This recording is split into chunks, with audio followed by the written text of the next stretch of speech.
Psychoanalysis and Zen Buddhism. Erich Fromm. Contents. Foreword. 1. Today's spiritual crisis and the role of psychoanalysis. 2. Values and goals in Freud's psychoanalytic concept. 3.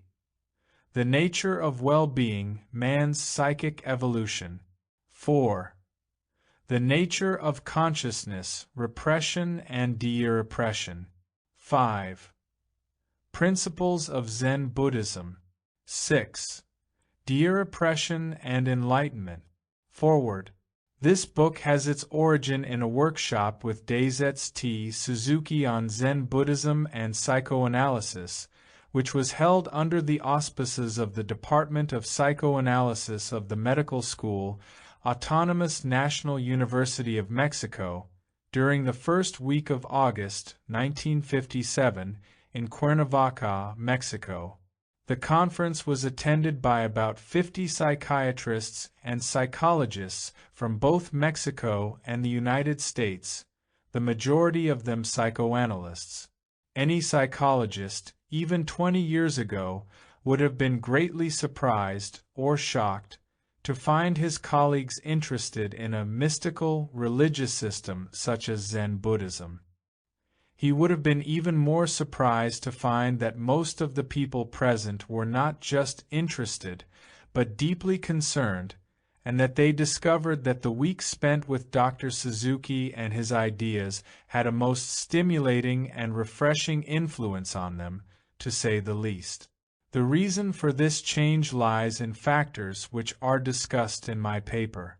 To sum them up briefly, they are to be found in the development of psychoanalytic theory, in the changes that have occurred in the intellectual and spiritual climate of the Western world, and in the work of Dr. Suzuki, who, by his books, his lectures, and his personality, has made the Western world acquainted with Zen Buddhism.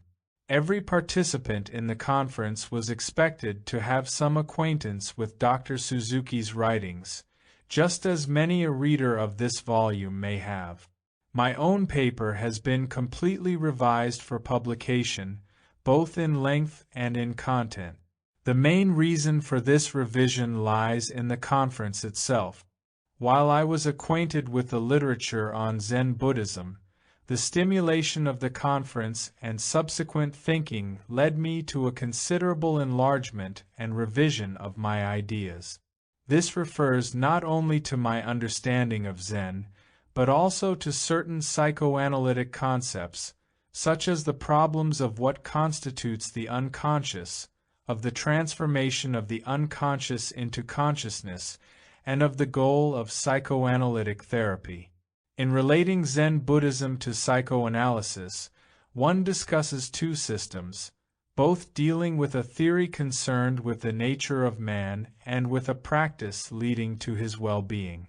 Each is a characteristic expression of Eastern and Western thought, respectively. Zen Buddhism is a blending of Indian rationality and abstraction with Chinese concreteness and realism. Psychoanalysis is as exquisitely Western as Zen is Eastern. It is the child of Western humanism and rationalism, and of the 19th century Romantic search for the dark forces which elude rationalism. Much further back, Greek wisdom and Hebrew ethics are the spiritual godfathers of this scientific therapeutic approach to man. But in spite of the fact that both psychoanalysis and Zen deal with the nature of man and with a practice leading to his transformation, the differences seem to outweigh these similarities. Psychoanalysis is a scientific method, non-religious to its core. Zen is a theory and technique to achieve enlightenment, an experience which in the West would be called religious or mystical. Psychoanalysis is a therapy for mental illness, Zen a way to spiritual salvation. Can the discussion of the relationship between psychoanalysis and Zen Buddhism result in anything but the statement that there exists no relationship except that of radical and unbridgeable difference? Yet there is an unmistakable and increasing interest in Zen Buddhism among psychoanalysts. What are the sources of this interest? What is its meaning? To give an answer to these questions is what this book attempts to do. It does not try to give a systematic presentation of Zen Buddhist thought, a task which would transcend my knowledge and experience, nor does it try to give a full presentation of psychoanalysis, which would go beyond the scope of this book. Nevertheless, I shall, in the first part of this book, present in some detail those aspects of psychoanalysis which are of immediate relevance to the relation between psychoanalysis and Zen Buddhism and which, at the same time, represent basic concepts of that continuation of Freudian analysis which I sometimes have called humanistic psychoanalysis. I hope in this way to show why the study of Zen Buddhism has been of vital significance to me and, as I believe, is significant for all students of psychoanalysis. 1. Today's spiritual crisis and the role of psychoanalysis.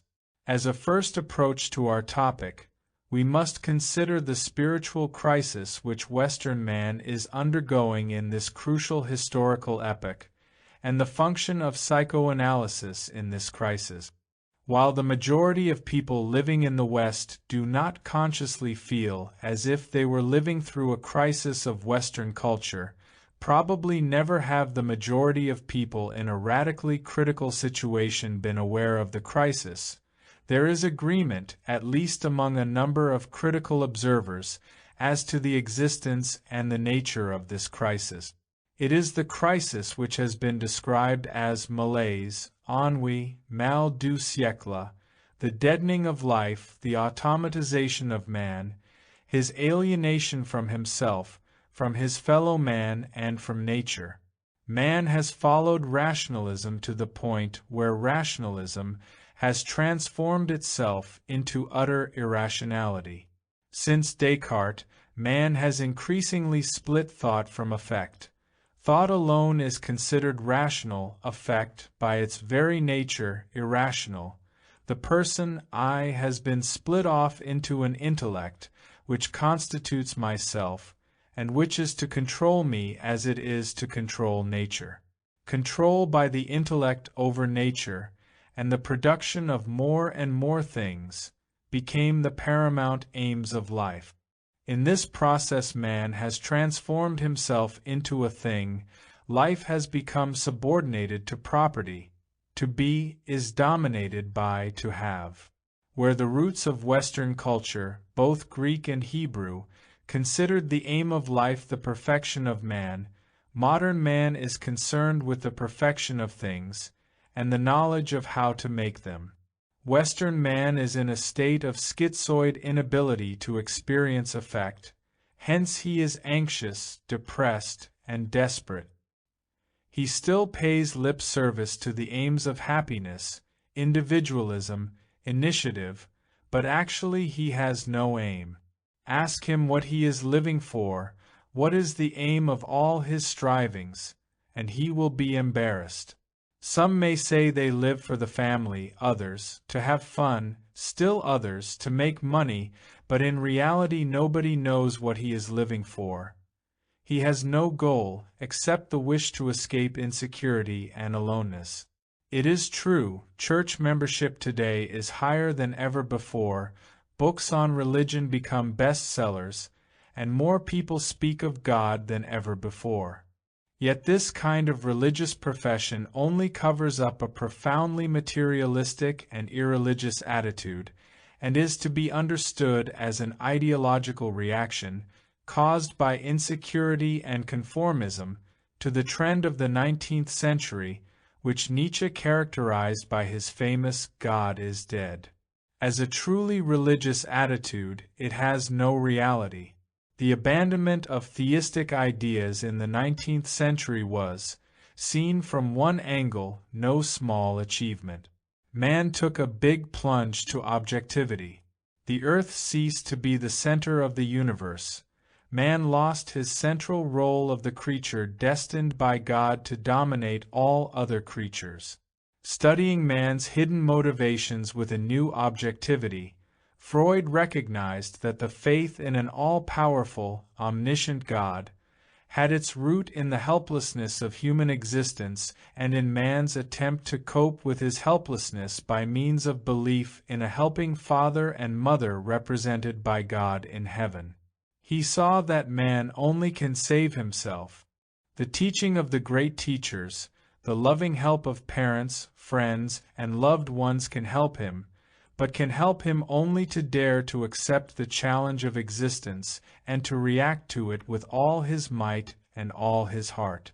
Man gave up the illusion of a fatherly God as a parental helper, but he gave up also the true aims of all great humanistic religions: overcoming the limitations of an egotistical self, achieving love, objectivity, and humility, and respecting life, so that the aim of life is living itself, and man becomes what he potentially is. These were the aims of the great Western religions, as they were the aims of the great Eastern religions. The East, however, was not burdened with the concept of a transcendent Father-Savior in which the monotheistic religions expressed their longings. Taoism and Buddhism had a rationality and realism superior to that of the Western religions. They could see man realistically and objectively, having nobody but the awakened ones to guide him, and being able to be guided because each man has within himself the capacity to awake and be enlightened. This is precisely the reason why Eastern religious thought, Taoism and Buddhism, and their blending in Zen Buddhism, assume such importance for the West today. Zen Buddhism helps man to find an answer to the question of his existence, an answer which is essentially the same as that given in the Judeo-Christian tradition, and yet which does not contradict the rationality, realism, and independence which are modern man's precious achievements. Paradoxically, Eastern religious thought turns out to be more congenial to Western rational thought than does Western religious thought itself. 2. Values and goals in Freud's psychoanalytic concept.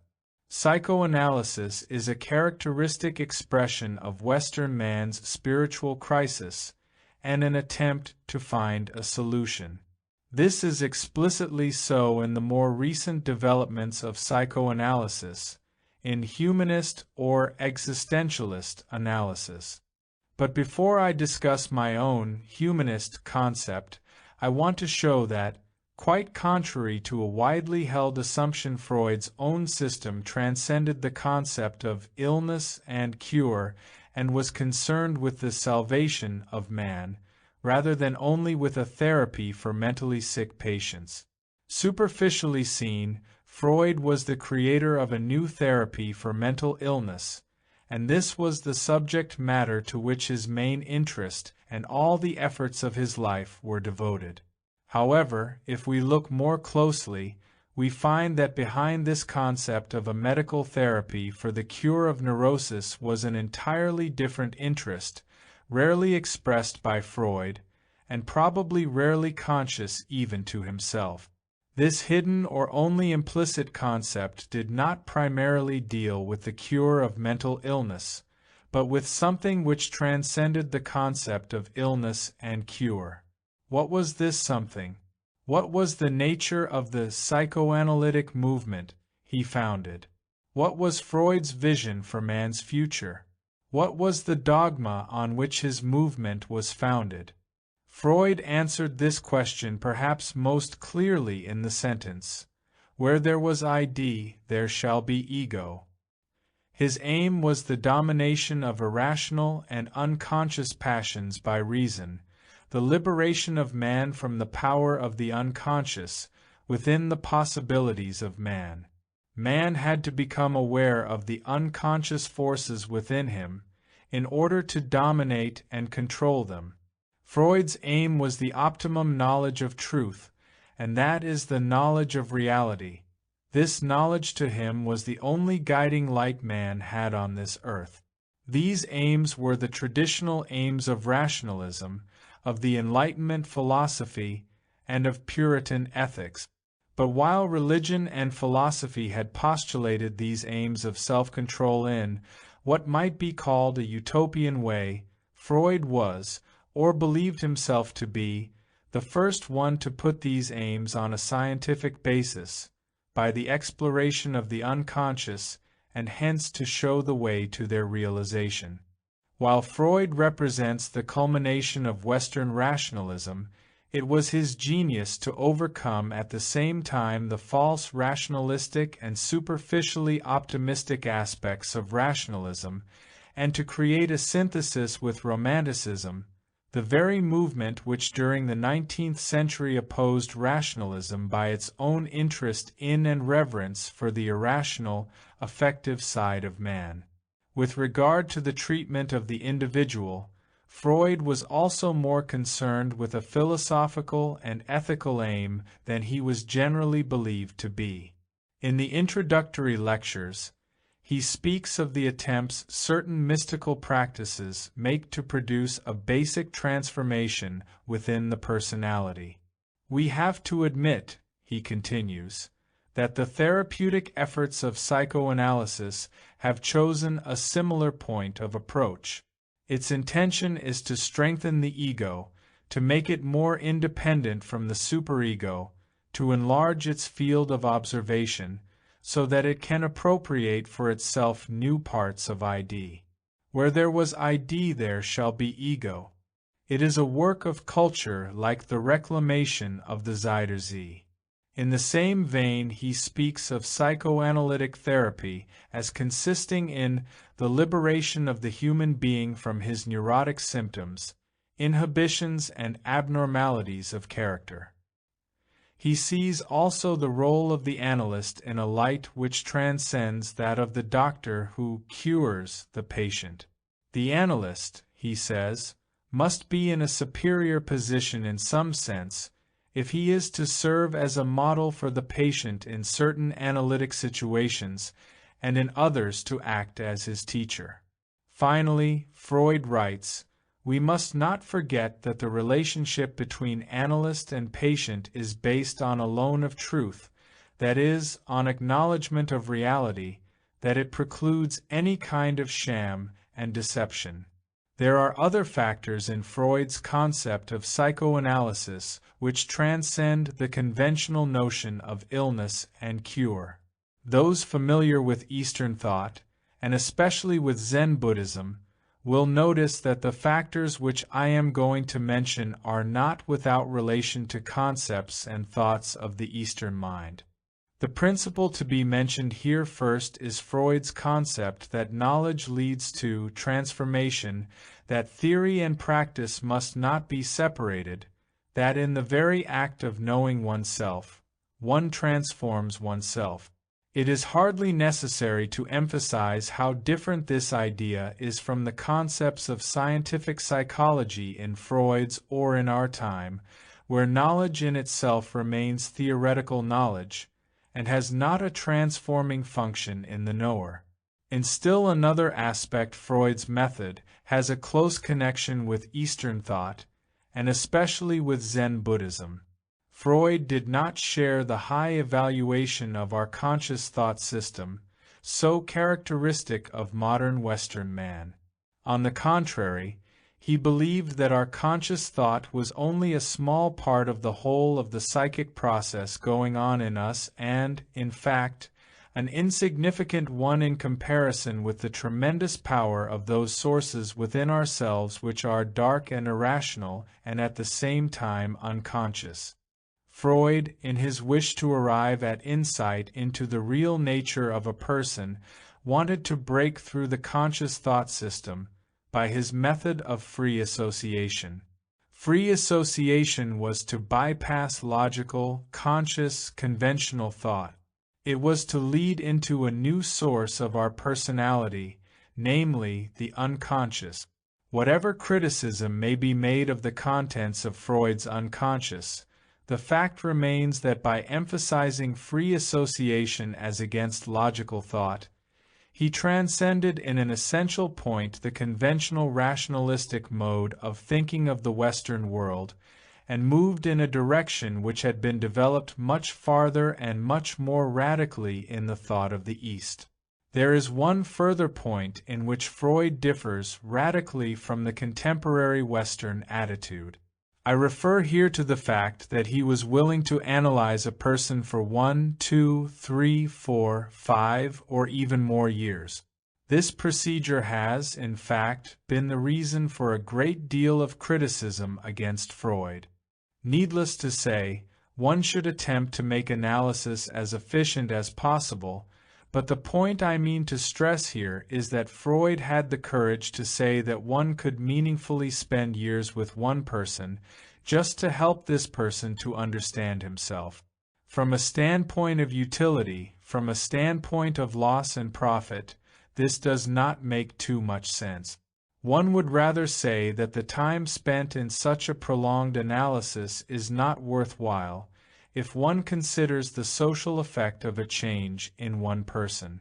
Freud's method makes sense only if one transcends the modern concept of value, of the proper relationship between means and ends, of the balance sheet, as it were. If one takes the position that one human being is not commensurable with anything, that his emancipation, his well-being, his enlightenment, or whatever term we might want to use, is a matter of ultimate concern in itself, then no amount of time and money can be related to this aim in quantitative terms. To have had the vision and the courage to devise a method which implied this extended concern with one person was a manifestation of an attitude which transcended Western conventional thought in an important aspect. The foregoing remarks are not meant to imply that Freud, in his conscious intentions, was close to Eastern thought or specifically to the thought of Zen Buddhism.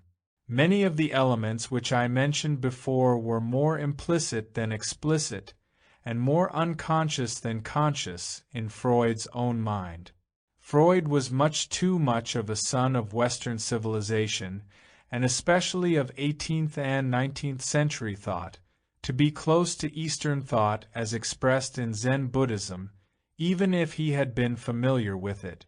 Freud's picture of man was in essential features the picture which the economists and philosophers of the 18th and 19th centuries had developed. They saw man as essentially competitive, isolated, and related to others only by the necessity of exchanging the satisfaction of economic and instinctual needs. For Freud, man is a machine, driven by the libido, and regulated by the principle of keeping libido excitation to a minimum.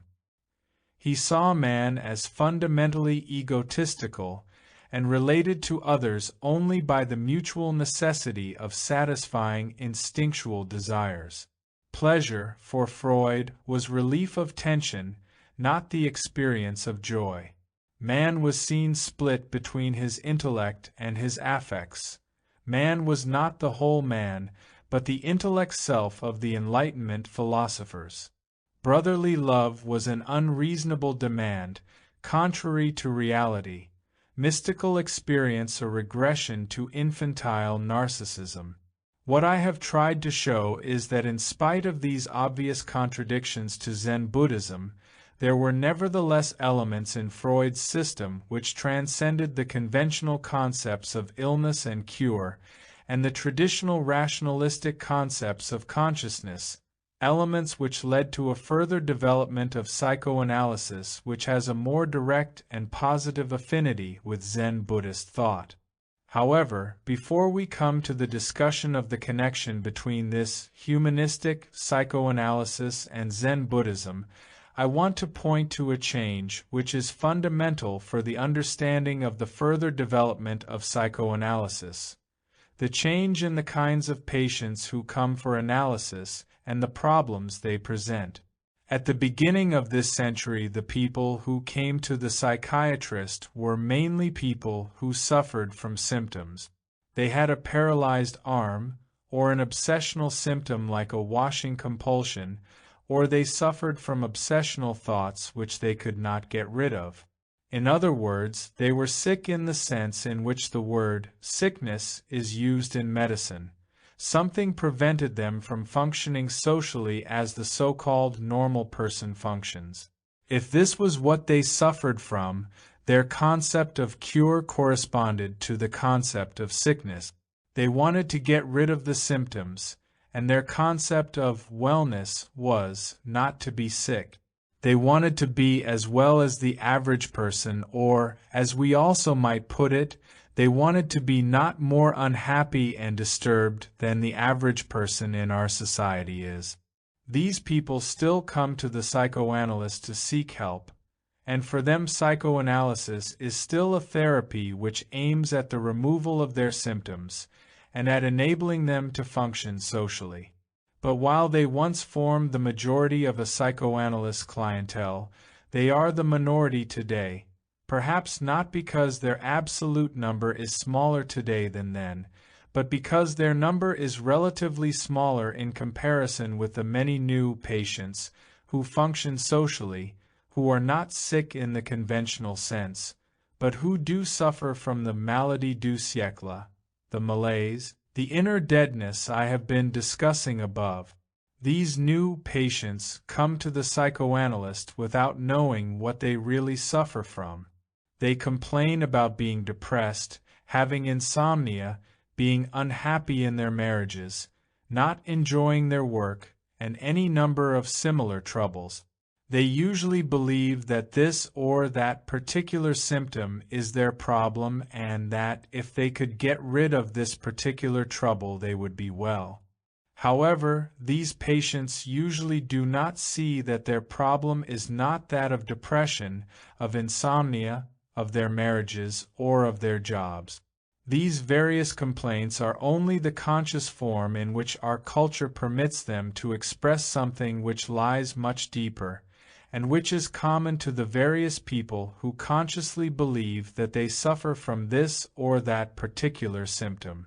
The common suffering is the alienation from oneself, from one's fellow man, and from nature, the awareness that life runs out of one's hand like sand, and that one will die without having lived, that one lives in the midst of plenty and yet is joyless. What is the help which psychoanalysis can offer those who suffer from the maladie du siècle? This help is, and must be, different from the cure which consists in removing symptoms, offered to those who cannot function socially. For those who suffer from alienation, cure does not consist in the absence of illness, but in the presence of well-being. However, if we are to define well-being, we meet with considerable difficulties. If we stay within the Freudian system, well-being would have to be defined in terms of the libido theory, as the capacity for full genital functioning, or, from a different angle, as the awareness of the hidden Oedipal situation, definitions which, in my opinion, are only tangential to the real problem of human existence and the achievement of well-being by the total man. Any attempt to give a tentative answer to the problem of well-being must transcend the Freudian frame of reference and lead to a discussion, incomplete as it must be, of the basic concept of human existence, which underlies humanistic psychoanalysis. Only in this way can we lay the foundation for the comparison between psychoanalysis and Zen Buddhist thought. 3. The nature of well-being, man's psychic evolution. The first approach to a definition of well-being can be stated thus. Well-being is being in accord with the nature of man. If we go beyond this formal statement, the question arises, what is being in accordance with the conditions of human existence? What are these conditions? Human existence poses a question. Man is thrown into this world without his volition, and taken away from it again without his volition in contrast to the animal, which in its instincts has a built-in mechanism of adaptation to its environment, living completely within nature, man lacks this instinctive mechanism. He has to live his life. He is not lived by it. He is in nature, yet he transcends nature. He has awareness of himself, and this awareness of himself as a separate entity makes him feel unbearably alone, lost, powerless. The very fact of being born poses a problem. At the moment of birth, life asks man a question, and this question he must answer. He must answer it at every moment, not his mind, not his body, but he, the person who thinks and dreams, who sleeps and eats and cries and laughs, the whole man, must answer it. What is this question which life poses? The question is, how can we overcome the suffering, the imprisonment, the shame which the experience of separateness creates? How can we find union within ourselves, with our fellow man, with nature? Man has to answer this question in some way, and even in insanity an answer is given by striking out reality outside of ourselves, living completely within the shell of ourselves, and thus overcoming the fright of separateness. The question is always the same. However, there are several answers, or basically, there are only two answers. One is to overcome separateness, and to find unity by regression to the state of unity which existed before awareness ever arose, that is, before man was born. The other answer is to be fully born, to develop one's awareness, one's reason, one's capacity to love, to such a point that one transcends one's own egocentric involvement and arrives at a new harmony, at a new oneness with the world. When we speak of birth, we usually refer to the act of physiological birth, which takes place for the human infant about 9 months after conception. But in many ways the significance of this birth is overrated. In important aspects, the life of the infant 1 week after birth is more like intrauterine existence than like the existence of an adult man or woman. There is, however, a unique aspect of birth.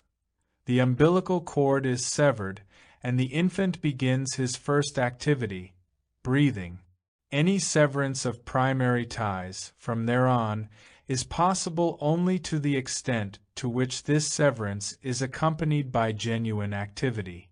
Birth is not one act, it is a process. The aim of life is to be fully born, though its tragedy is that most of us die before we are thus born. To live is to be born every minute. Death occurs when birth stops. Physiologically, our cellular system is in a process of continual birth. Psychologically, however, most of us cease to be born at a certain point. Some are completely stillborn. They go on living physiologically when mentally their longing is to return to the womb, to earth, darkness, death. They are insane or nearly so. Many others proceed further on the path of life. Yet they cannot cut the umbilical cord completely, as it were. They remain symbiotically attached to mother, father, family, race, state, status, money, gods, etc. They never emerge fully as themselves, and thus they never become fully born. The regressive attempt to answer the problem of existence can assume different forms. What is common to all of them is that they necessarily fail and lead to suffering. Once man is torn away from the prehuman, paradisiacal unity with nature, he can never go back to where he came from. 2 angels with fiery swords block his return.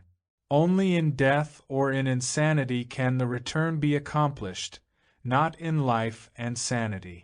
Man can strive to find this regressive unity at several levels, which are at the same time several levels of pathology and irrationality. He can be possessed by the passion to return to the womb, to Mother Earth, to death. If this aim is all-consuming and unchecked, The result is suicide or insanity. A less dangerous and pathological form of a regressive search for unity is the aim of remaining tied to mother's breast, or to mother's hand, or to father's command.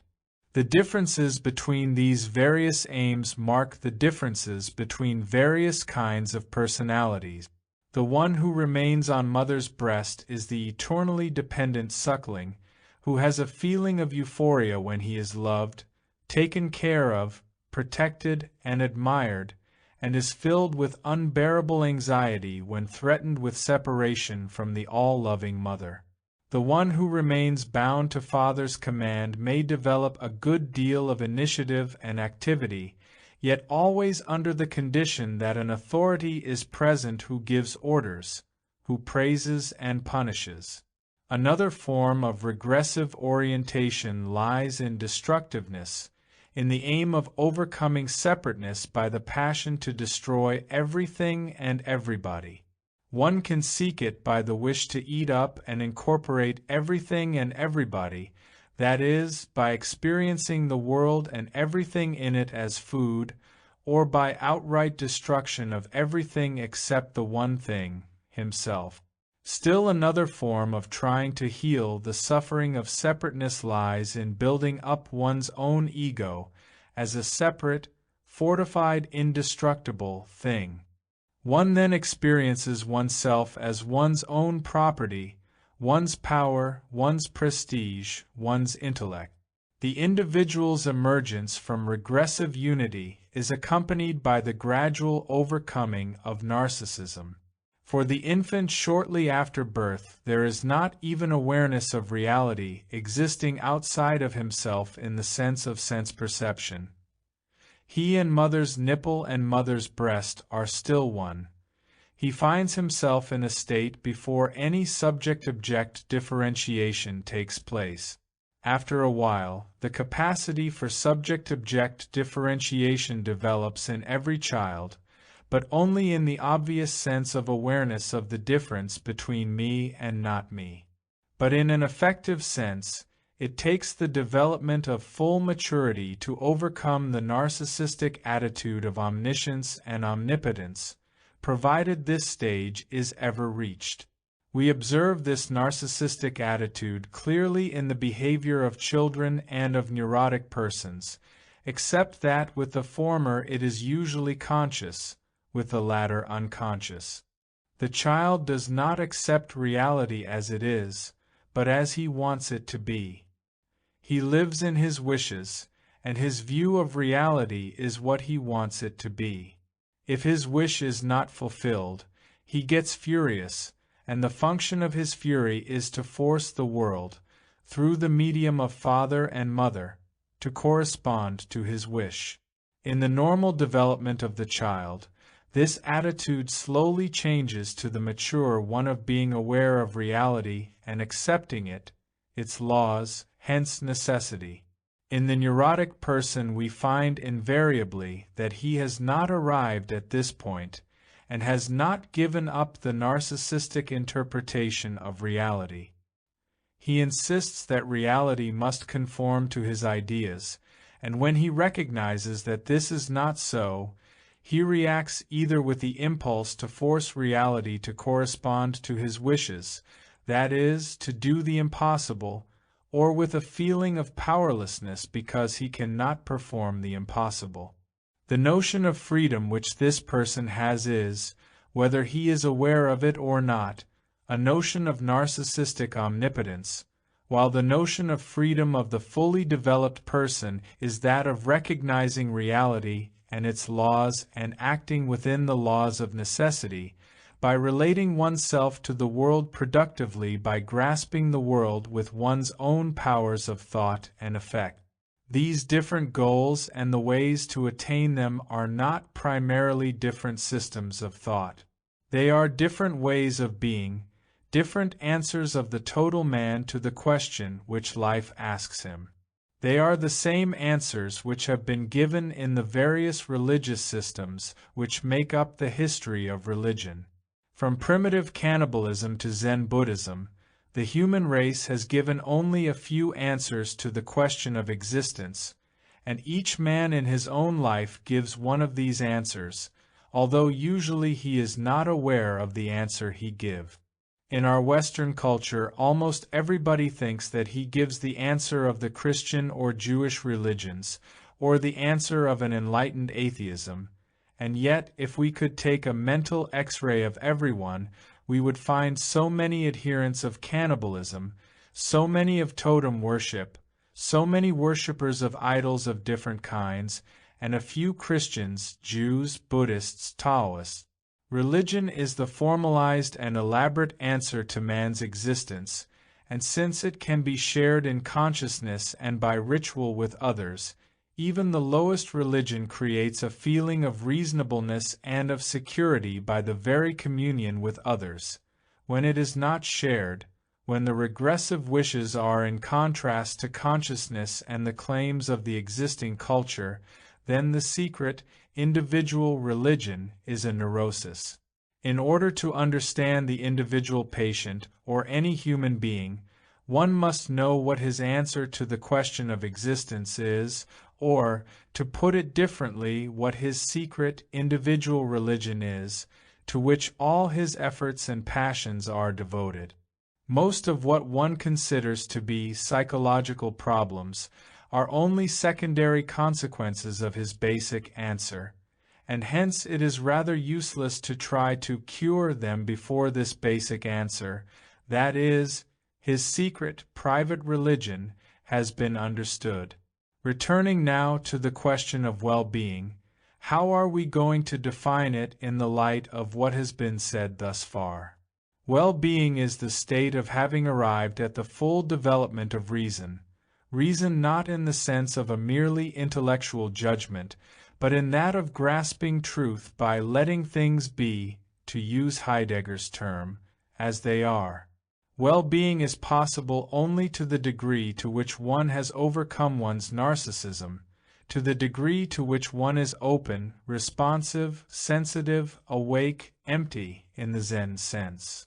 Well-being means to be fully related to man and nature effectively, to overcome separateness and alienation, to arrive at the experience of oneness with all that exists, and yet to experience myself at the same time as the separate entity I am, as the individual.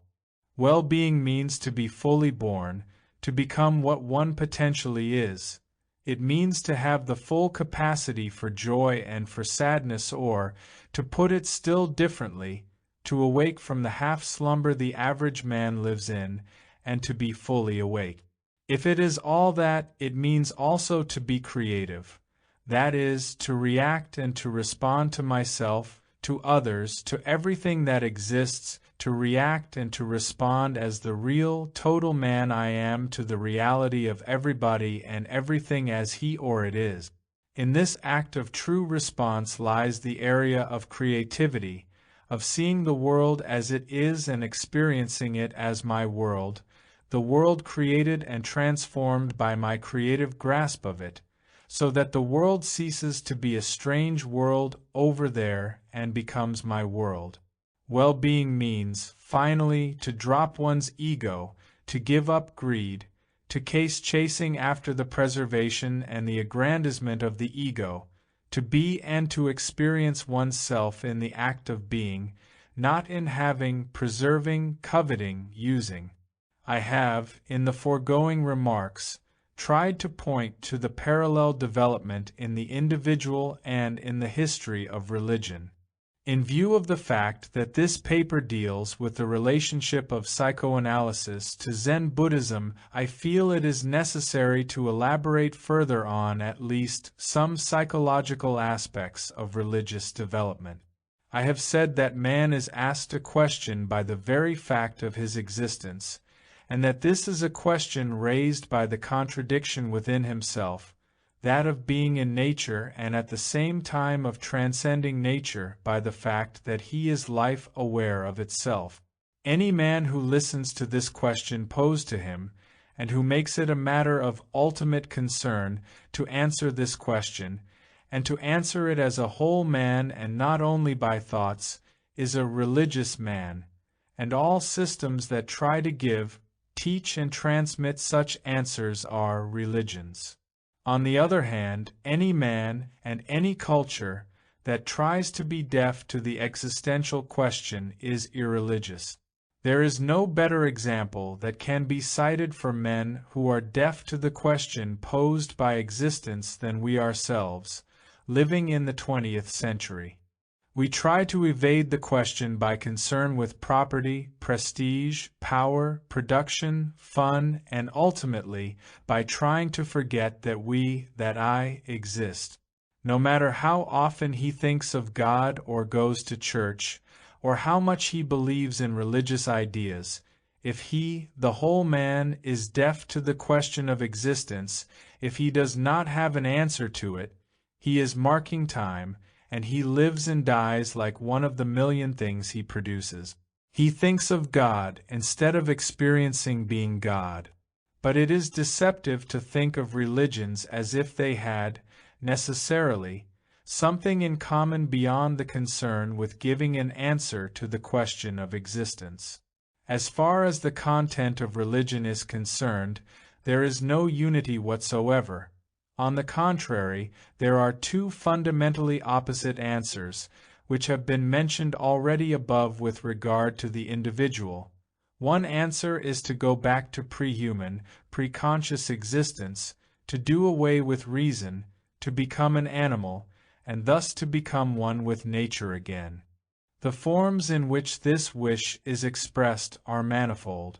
At the one pole are phenomena such as we find in the Germanic secret societies of the berserkers, literally, bear shirts, who identified themselves with a bear, in which a young man during his initiation had to transmute his humanity by a fit of aggressive and terror-striking fury, which assimilated him to the raging beast of prey. That this tendency of returning to the pre-human unity with nature is by no means restricted to primitive societies becomes transparent if we make the connection between the bear shirts and Hitler's brown shirts.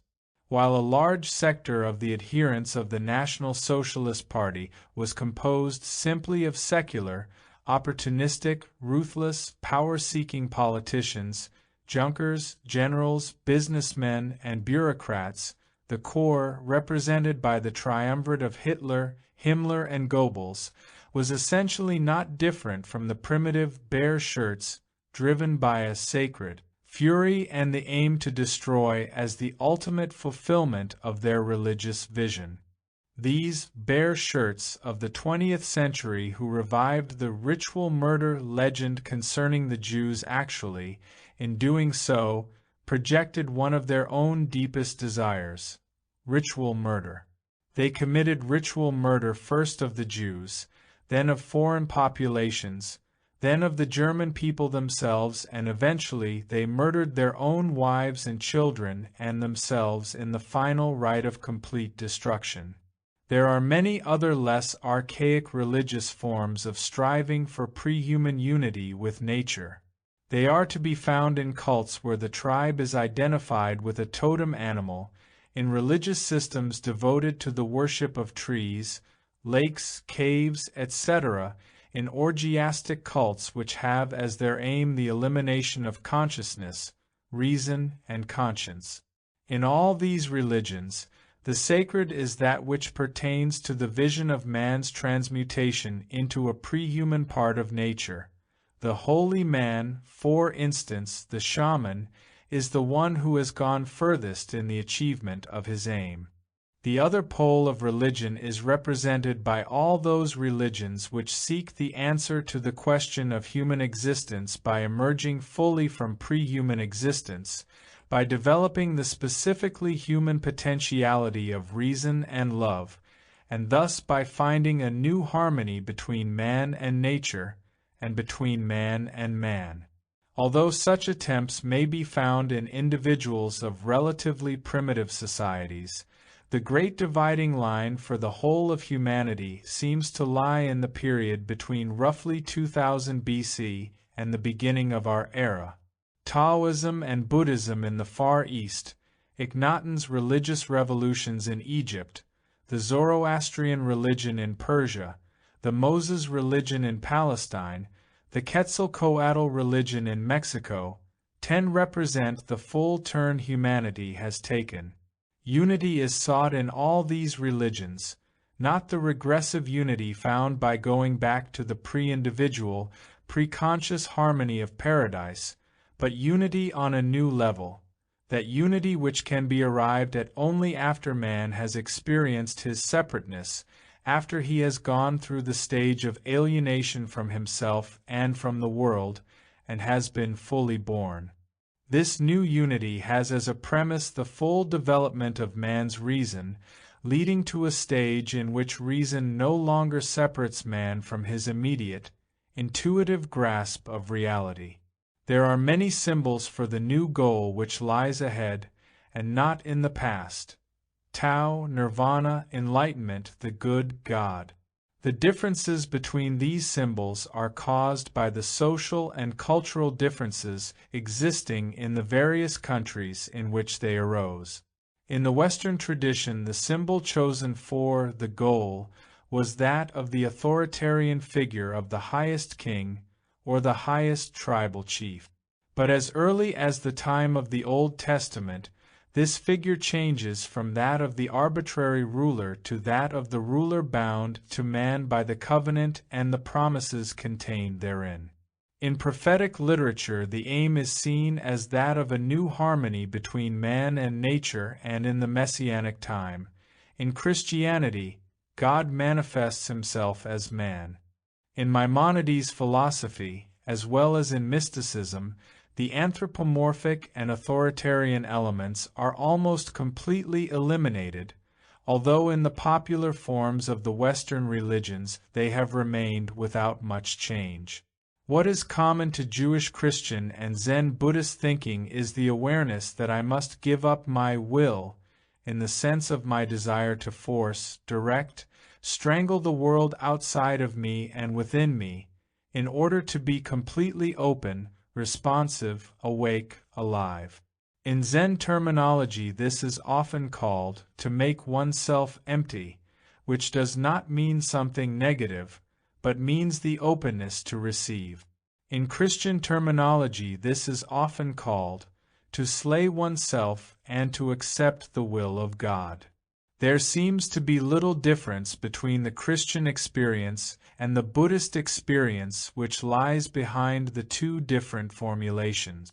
However, as far as the popular interpretation and experience is concerned, this formulation means that instead of making decisions himself, man leaves the decisions to an omniscient, omnipotent Father, who watches over him and knows what is good for him. It is clear that in this experience man does not become open and responsive, but obedient and submissive.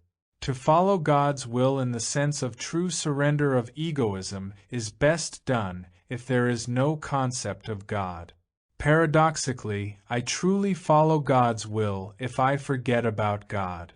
Zen's concept of emptiness implies the true meaning of giving up one's will, yet without the danger of regressing to the idolatrous concept of a helping Father. 4. The nature of consciousness, repression and de-repression.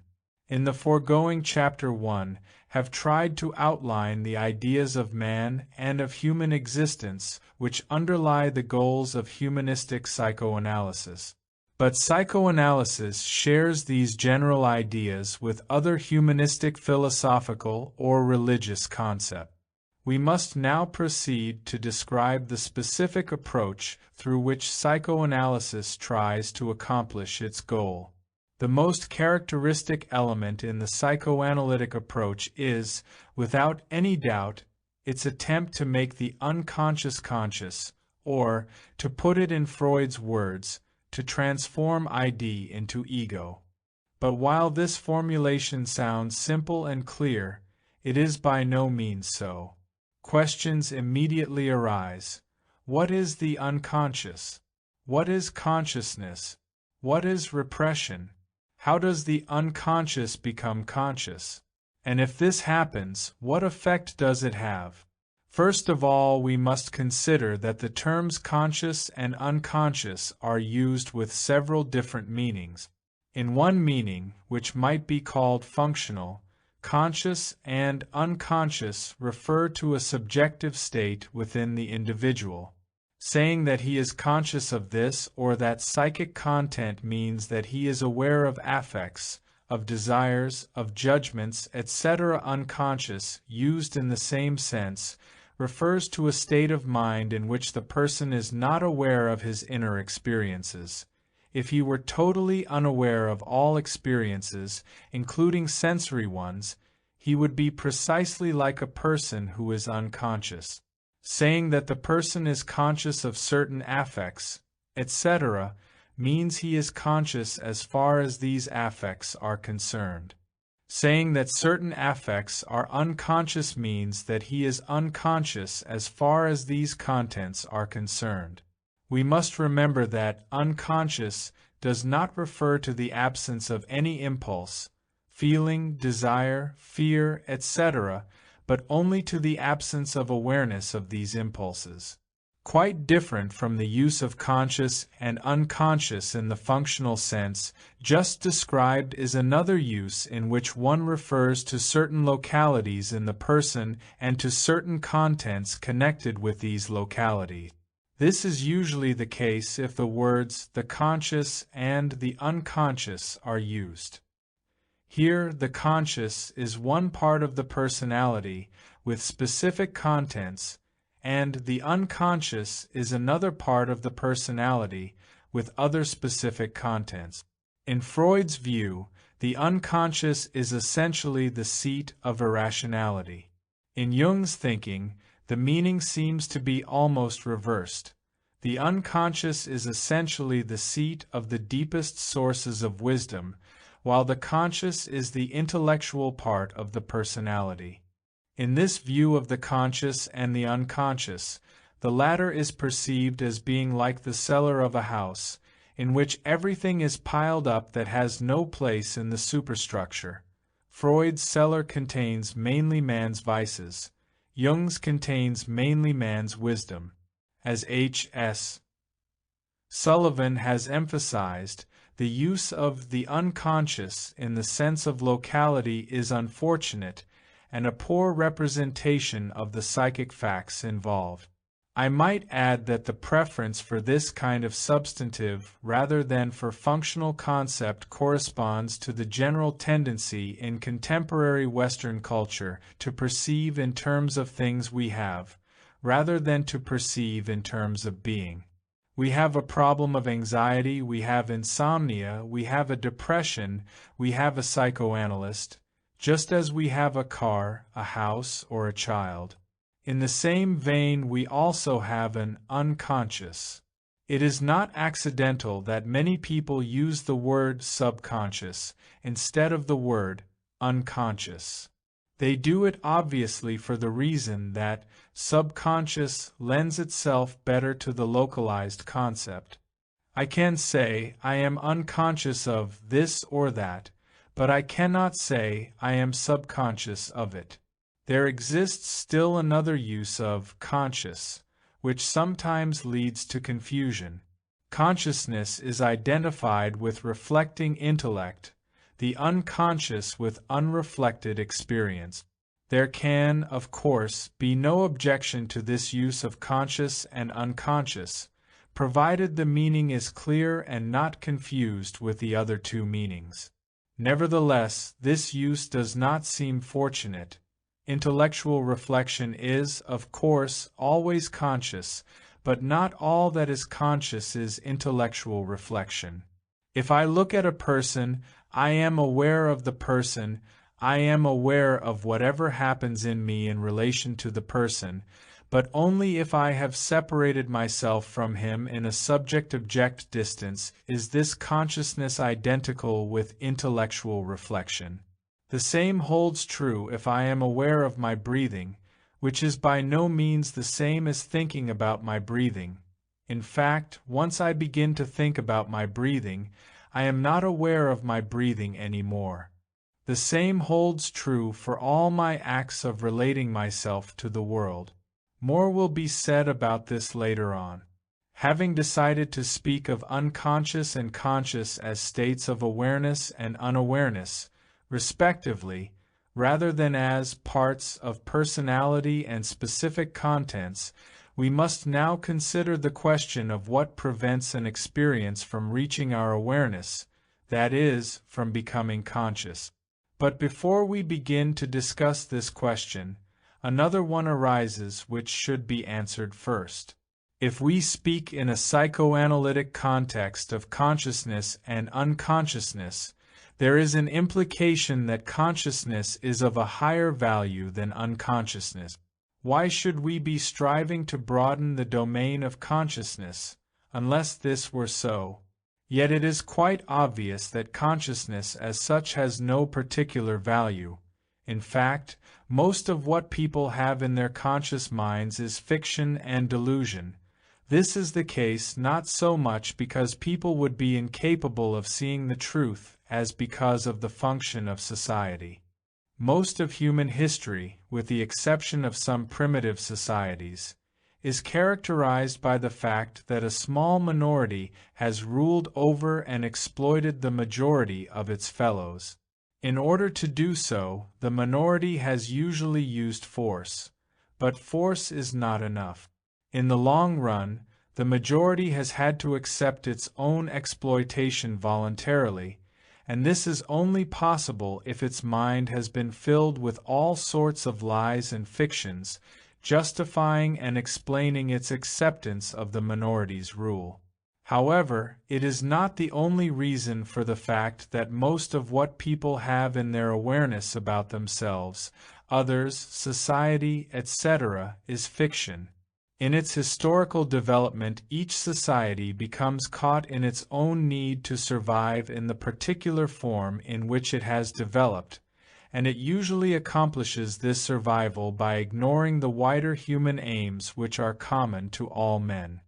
This contradiction between the social and the universal aim leads also to the fabrication, on a social scale, of all sorts of fictions and illusions which have the function to deny and to rationalize the dichotomy between the goals of humanity and those of a given society. We might say, then, that the content of consciousness is mostly fictional and delusional, and precisely does not represent reality. Consciousness as such, then, is nothing desirable. Only if the hidden reality, that which is unconscious, is revealed and hence is no longer hidden, i.e., has become conscious, has something valuable been achieved. We shall come back to this discussion at a later point. Right now I want only to emphasize that most of what is in our consciousness is false. We might say, then, that the content of consciousness is mostly fictional and delusional, and precisely does not represent reality. Consciousness as such, then, is nothing desirable.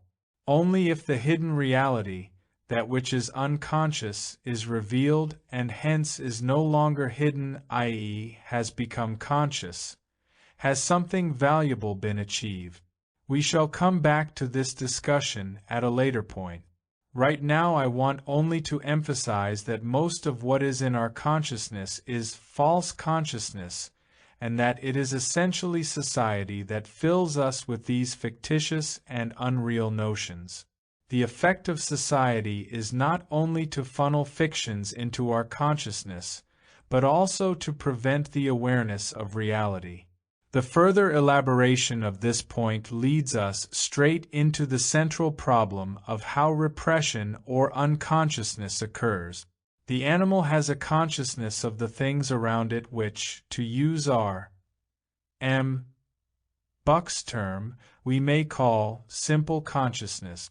Man's brain structure, being larger and more complex than that of the animal, transcends this simple consciousness and is the basis of self-consciousness, awareness of himself as the subject of his experience. But perhaps because of its enormous complexity, Human awareness is organized in various possible ways, and for any experience to come into awareness, it must be comprehensible in the categories in which conscious thought is organized. Some of the categories, such as time and space, may be universal and may constitute categories of perception common to all men. Others, such as causality, may be a valid category for many, but not for all, forms of human conscious perception. Other categories are even less general and differ from culture to culture. However this may be, experience can enter into awareness only under the condition that it can be perceived, related, and ordered in terms of a conceptual system 12 and of its categories. This system is in itself a result of social evolution. Every society, by its own practice of living and by the mode of relatedness, of feeling and perceiving, develops a system of categories which determines the forms of awareness. This system works, as it were, like a socially conditioned filter. Experience cannot enter awareness unless it can penetrate this filter. The question, then, is to understand more concretely how this social filter operates and how it happens that it permits certain experiences to be filtered through, while others are stopped from entering awareness. First of all, we must consider that many experiences do not lend themselves easily to being perceived in awareness. Pain is perhaps the physical experience which best lends itself to being consciously perceived. Sexual desire, hunger, etc. also are easily perceived. Quite obviously, all sensations which are relevant to individual or group survival have easy access to awareness. But when it comes to a more subtle or complex experience, like seeing a rosebud in the early morning, a drop of dew on it, while the air is still chilly, the sun coming up, a bird singing, this is an experience which in some cultures easily lends itself to awareness, for instance in Japan, while in modern Western culture this same experience will usually not come into awareness because it is not sufficiently important or eventful to be noticed. Whether or not subtle affective experiences can arrive at awareness depends on the degree to which such experiences are cultivated in a given culture. There are many affective experiences for which a given language has no word, while another language may be rich in words which express these feelings. In English, for instance, we have one word, love, which covers experiences ranging from liking to erotic passion to brotherly and motherly love. In a language in which different affective experiences are not expressed by different words, it is almost impossible for one's experiences to come to awareness, and vice versa. Generally speaking, it may be said that an experience rarely comes into awareness for which the language has no word. But this is only one aspect of the filtering function of language. Different languages differ not only by the fact that they vary in the diversity of words they use to denote certain affective experiences, but by their syntax, their grammar, and the root meaning of their words. The whole language contains an attitude of life, is a frozen expression of experiencing life in a certain way. Here are a few examples. There are languages in which the verb form, it rains, for instance, is conjugated differently depending on whether I say that it rains because I have been out in the rain and have got wet, or because I have seen it raining from the inside of a hut, or because somebody has told me that it rains. It is quite obvious that the emphasis of the language on these different sources of experiencing a fact, in this case, that it rains, has a deep influence on the way people experience fact.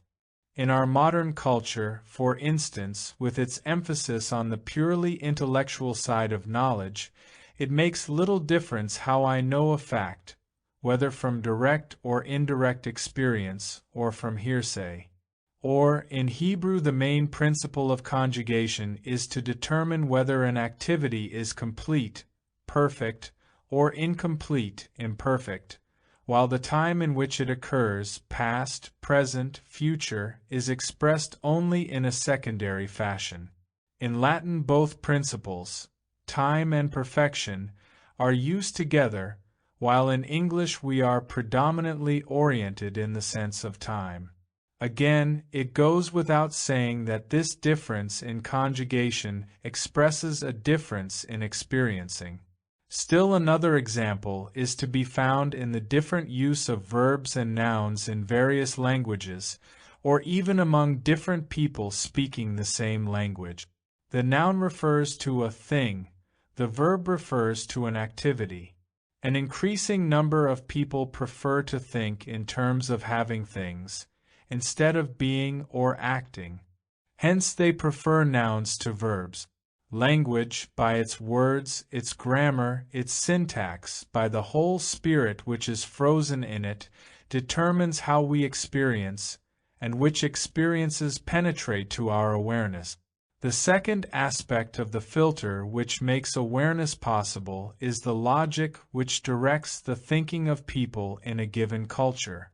Just as most people assume that their language is natural and that other languages only use different words for the same things, they assume also that the rules which determine proper thinking are natural and universal ones, that what is illogical in one cultural system is illogical in any other, because it conflicts with natural logic. A good example of this is the difference between Aristotelian and paradoxical logic. Aristotelian logic is based on the law of identity, which states that A is A, the law of contradiction, A is not non-A, and the law of the excluded middle, A cannot be A and non-A, neither A nor non-A. Aristotle stated it. It is impossible for the same thing at the same time to belong and not to belong to the same thing and in the same respect. This, then, is the most certain of all principles. In opposition to Aristotelian logic is what one might call paradoxical logic, which assumes that A and non-A do not exclude each other as predicates of X. Paradoxical logic was predominant in Chinese and Indian thinking, in Heraclitus philosophy, and then again under the name of dialectics in the thought of Hegel and Marx. The general principle of paradoxical logic has been clearly described in general terms by Lao Tse. Words that are strictly true seem to be paradoxical. And by Chuang Tzu, that which is one is one. That which is not one is also one. Inasmuch as a person lives in a culture in which the correctness of Aristotelian logic is not doubted, it is exceedingly difficult, if not impossible, for him to be aware of experiences which contradict Aristotelian logic, hence which from the standpoint of his culture are nonsensical. A good example is Freud's concept of ambivalence, which says that one can experience love and hate for the same person at the same time. This experience, which from the standpoint of paradoxical logic is quite logical, does not make sense from the standpoint of Aristotelian logic. As a result, it is exceedingly difficult for most people to be aware of feelings of ambivalence. If they are aware of love, they cannot be aware of hate, since it would be utterly nonsensical to have two contradictory feelings at the same time towards the same person. The third aspect of the filter, aside from language and logic, is the content of experiences. Every society excludes certain thoughts and feelings from being felt and expressed. There are things which are not only not done, but which are even not thought. In a tribe of warriors, for instance, whose members live by killing and robbing members of other tribes, there might be an individual who feels revulsion against killing and robbing. Yet it is most unlikely that he will be aware of this feeling, since it would be incompatible with the feeling of the whole tribe. To be aware of this incompatible feeling would mean the danger of feeling completely isolated and ostracized. Hence, an individual with such a feeling of revulsion would probably develop a psychosomatic symptom of vomiting, instead of letting the feeling of revulsion penetrate to his awareness. Exactly the contrary would be found in a member of a peaceful agricultural tribe, who has the impulse to go out and kill and rob members of other groups. He also would probably not permit himself to become aware of his impulses, but instead would develop a symptom, maybe intense fright. Still another example. There must be many shopkeepers in our big cities who have a customer who badly needs, let us say, a suit of clothes, but who does not have sufficient money to buy even the cheapest one. Among those shopkeepers there must be a few who have the natural human impulse to give the suit to the customer for the price that he can pay. But how many of these shopkeepers will permit themselves to be aware of such an impulse? I assume very few. The majority will repress it, and we might find among these men some aggressive behavior toward the customer which hides the unconscious impulse, or a dream the following night which expresses it. In stating the thesis that contents which are incompatible with socially permissible ones are not permitted to enter the realm of awareness, we raise two further questions. Why are certain contents incompatible with a given society? Furthermore, why is the individual so afraid of being aware of such forbidden contents? As to the first question, I must refer to the concept of the social character. Any society, in order to survive, must mold the character of its members in such a way that they want to do what they have to do.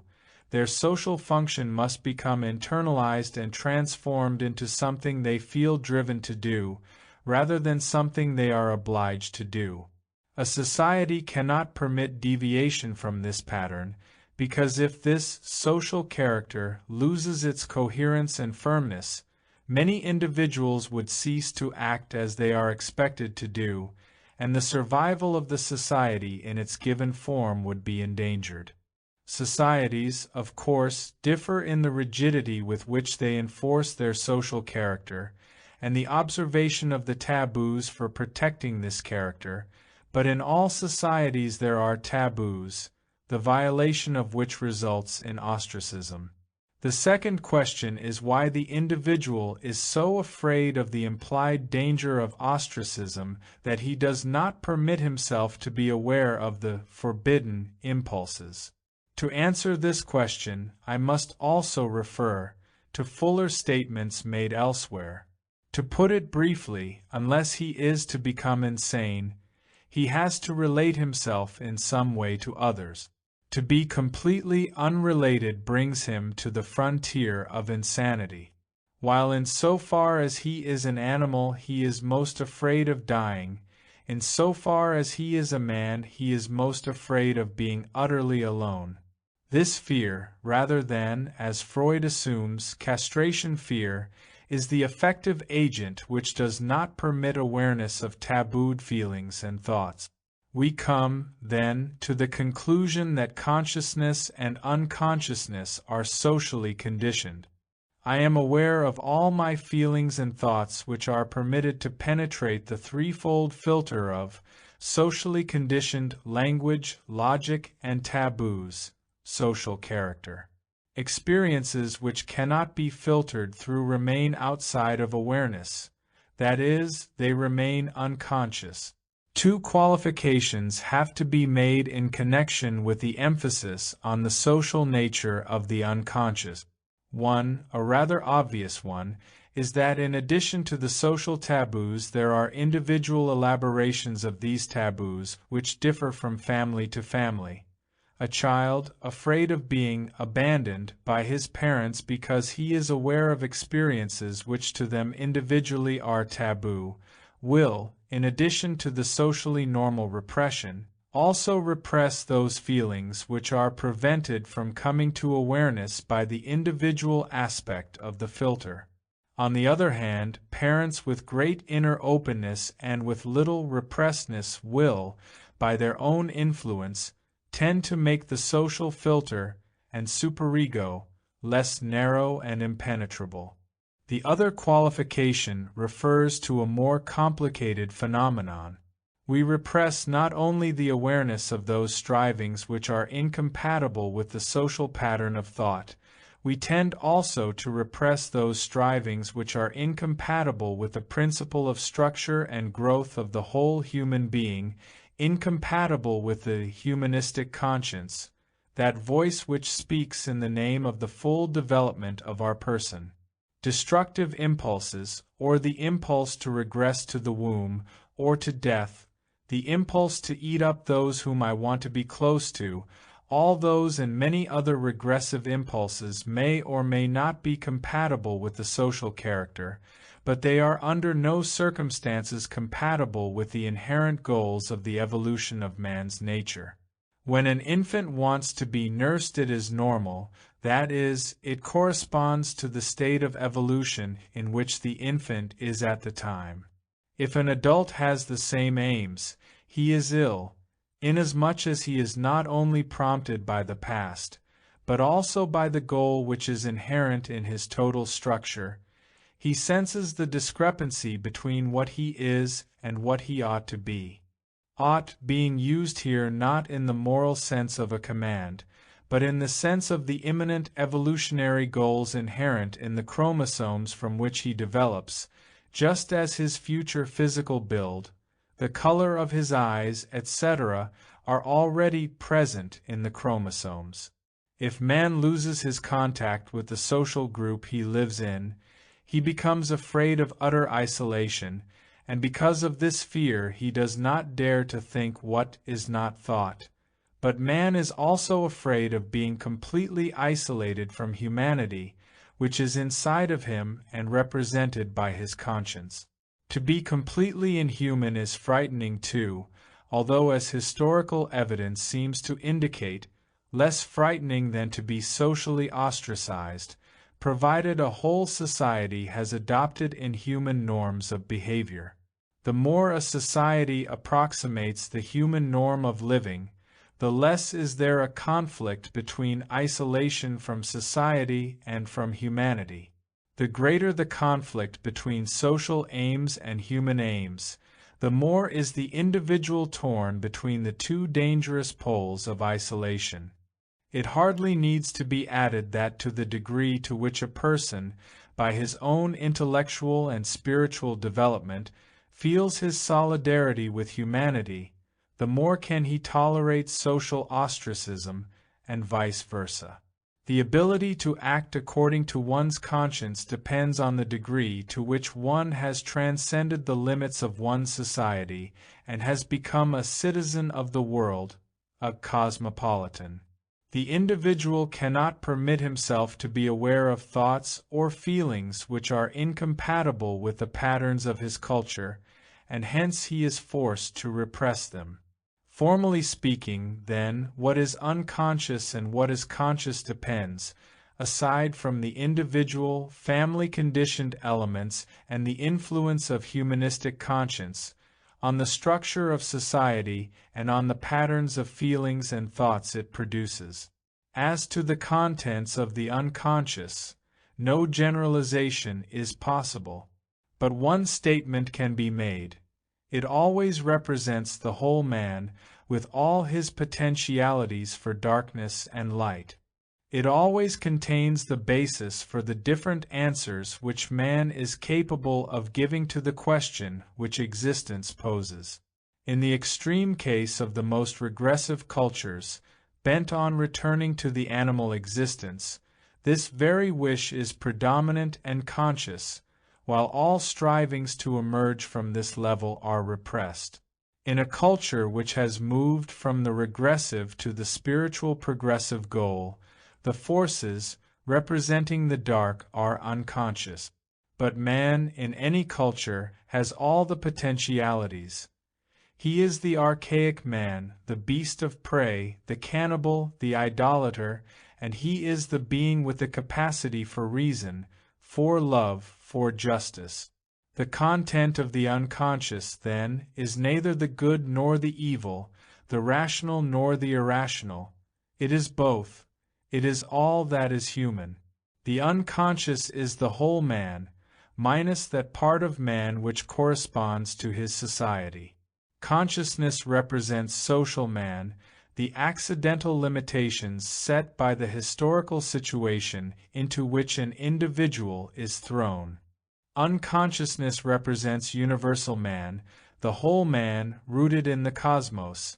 It represents the plant in him, the animal in him, the spirit in him.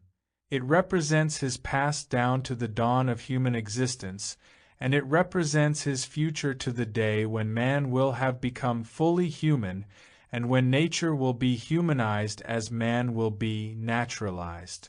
Defining consciousness and unconsciousness as we have done, what does it mean if we speak of making the unconscious conscious, of repression?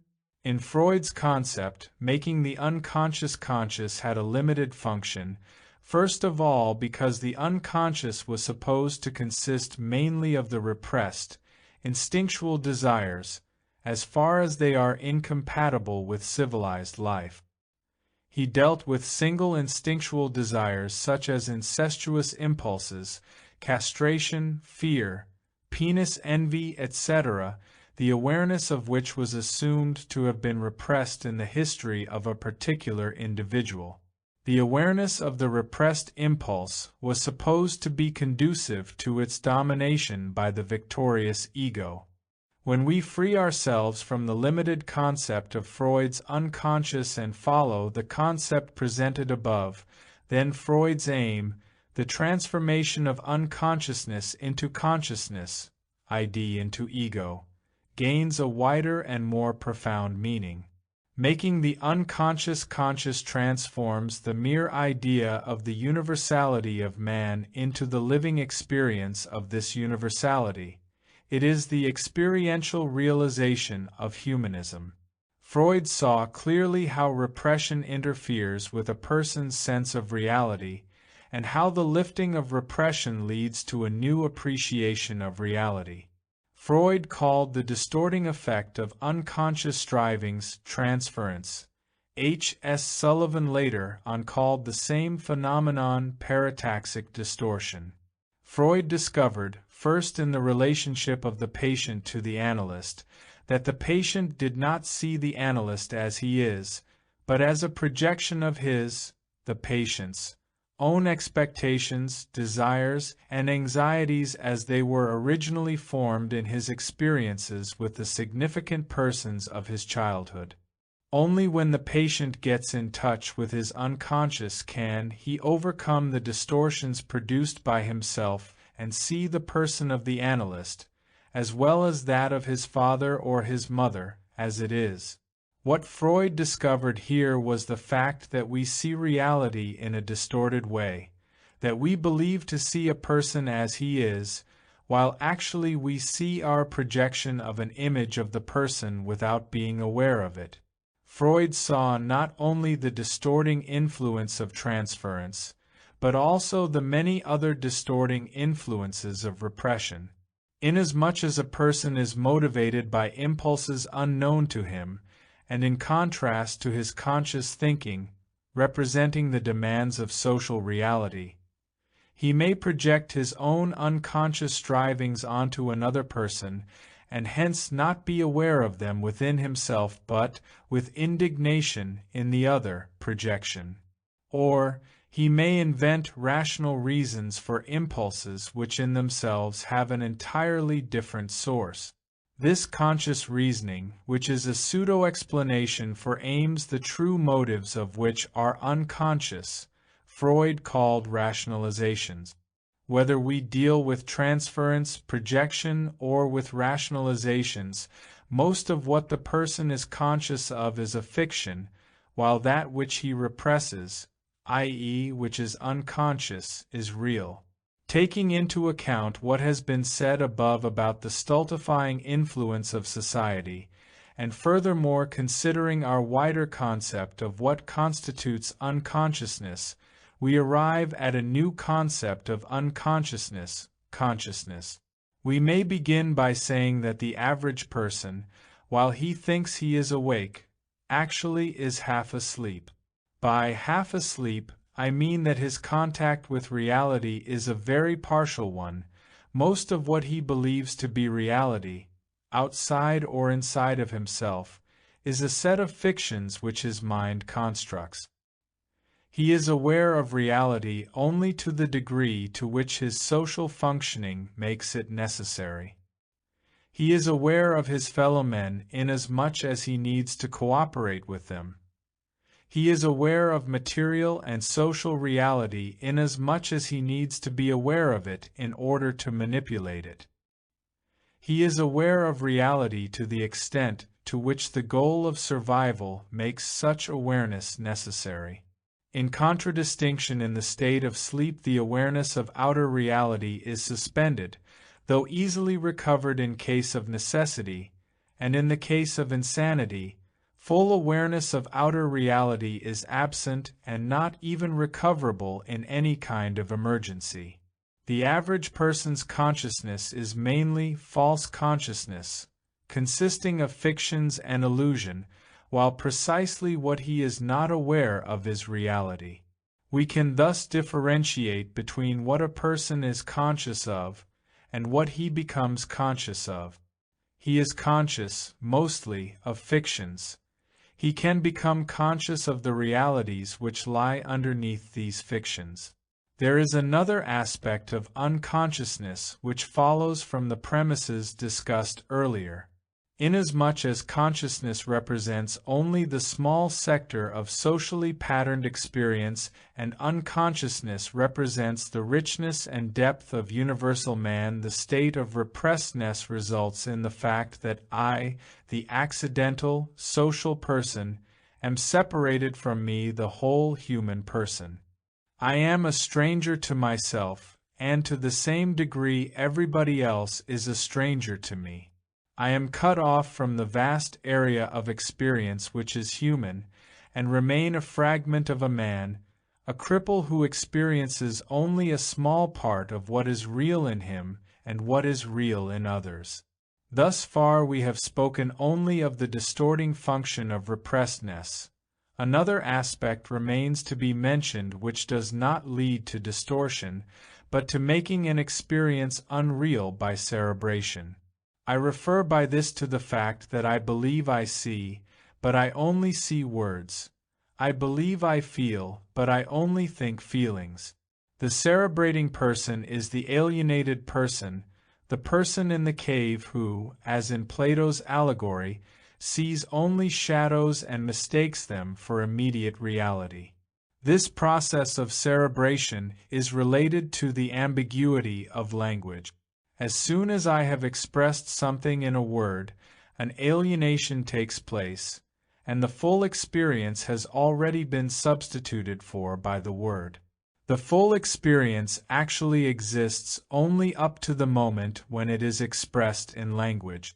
This general process of cerebration is more widespread and intense in modern culture than it probably was at any time before in history. Just because of the increasing emphasis on intellectual knowledge, which is a condition for scientific and technical achievements, and in connection with it on literacy and education, words more and more take the place of experience. Yet the person concerned is unaware of this. He thinks he sees something. He thinks he feels something, yet there is no experience except memory and thought. When he thinks he grasps reality, it is only his brain self that grasps it, while he, the whole man, his eyes, his hands, his heart, his belly grasp nothing. In fact, he is not participating in the experience which he believes is his. What happens then in the process in which the unconscious becomes conscious? In answering this question we had better reformulate it. There is no such thing as the conscious and no such thing as the unconscious. There are degrees of consciousness awareness and unconsciousness unawareness. Our question then should rather be, what happens when I become aware of what I have not been aware of before?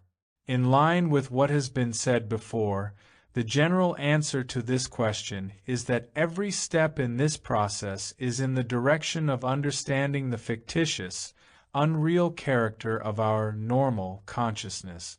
To become conscious of what is unconscious and thus to enlarge one's consciousness means to get in touch with reality, and, in this sense, with truth, intellectually and effectively. To enlarge consciousness means to wake up, to lift a veil, to leave the cave, to bring light into the darkness. Could this be the same experience Zen Buddhists call enlightenment? While I shall return later to this question, I want at this point to discuss further a crucial point for psychoanalysis, namely, the nature of insight and knowledge which is to effect the transformation of unconsciousness into consciousness. Doubtlessly, in the first years of his psychoanalytic research, Freud shared the conventional rationalistic belief that knowledge was intellectual, theoretical knowledge. He thought that it was enough to explain to the patient why certain developments had taken place, and to tell him what the analyst discovered in his unconscious. This intellectual knowledge, called interpretation, was supposed to effect a change in the patient. But soon Freud and other analysts had to discover the truth of Spinoza's statement that intellectual knowledge is conducive to change only inasmuch as it is also effective knowledge. It became apparent that intellectual knowledge as such does not produce any change, except perhaps in the sense that by intellectual knowledge of his unconscious strivings a person may be better able to control them, which, however, is the aim of traditional ethics rather than that of psychoanalysis. As long as the patient remains in the attitude of the detached scientific observer, taking himself as the object of his investigation, he is not in touch with his unconscious, except by thinking about it. He does not experience the wider, deeper reality within himself. Discovering one's unconscious is, precisely, not an intellectual act, but an effective experience, which can hardly be put into words, if at all. This does not mean that thinking and speculation may not precede the act of discovery, but the act of discovery itself is always a total experience. It is total in the sense that the whole person experiences it. It is an experience which is characterized by its spontaneity and suddenness. One's eyes are suddenly opened. Oneself and the world appear in a different light, are seen from a different viewpoint.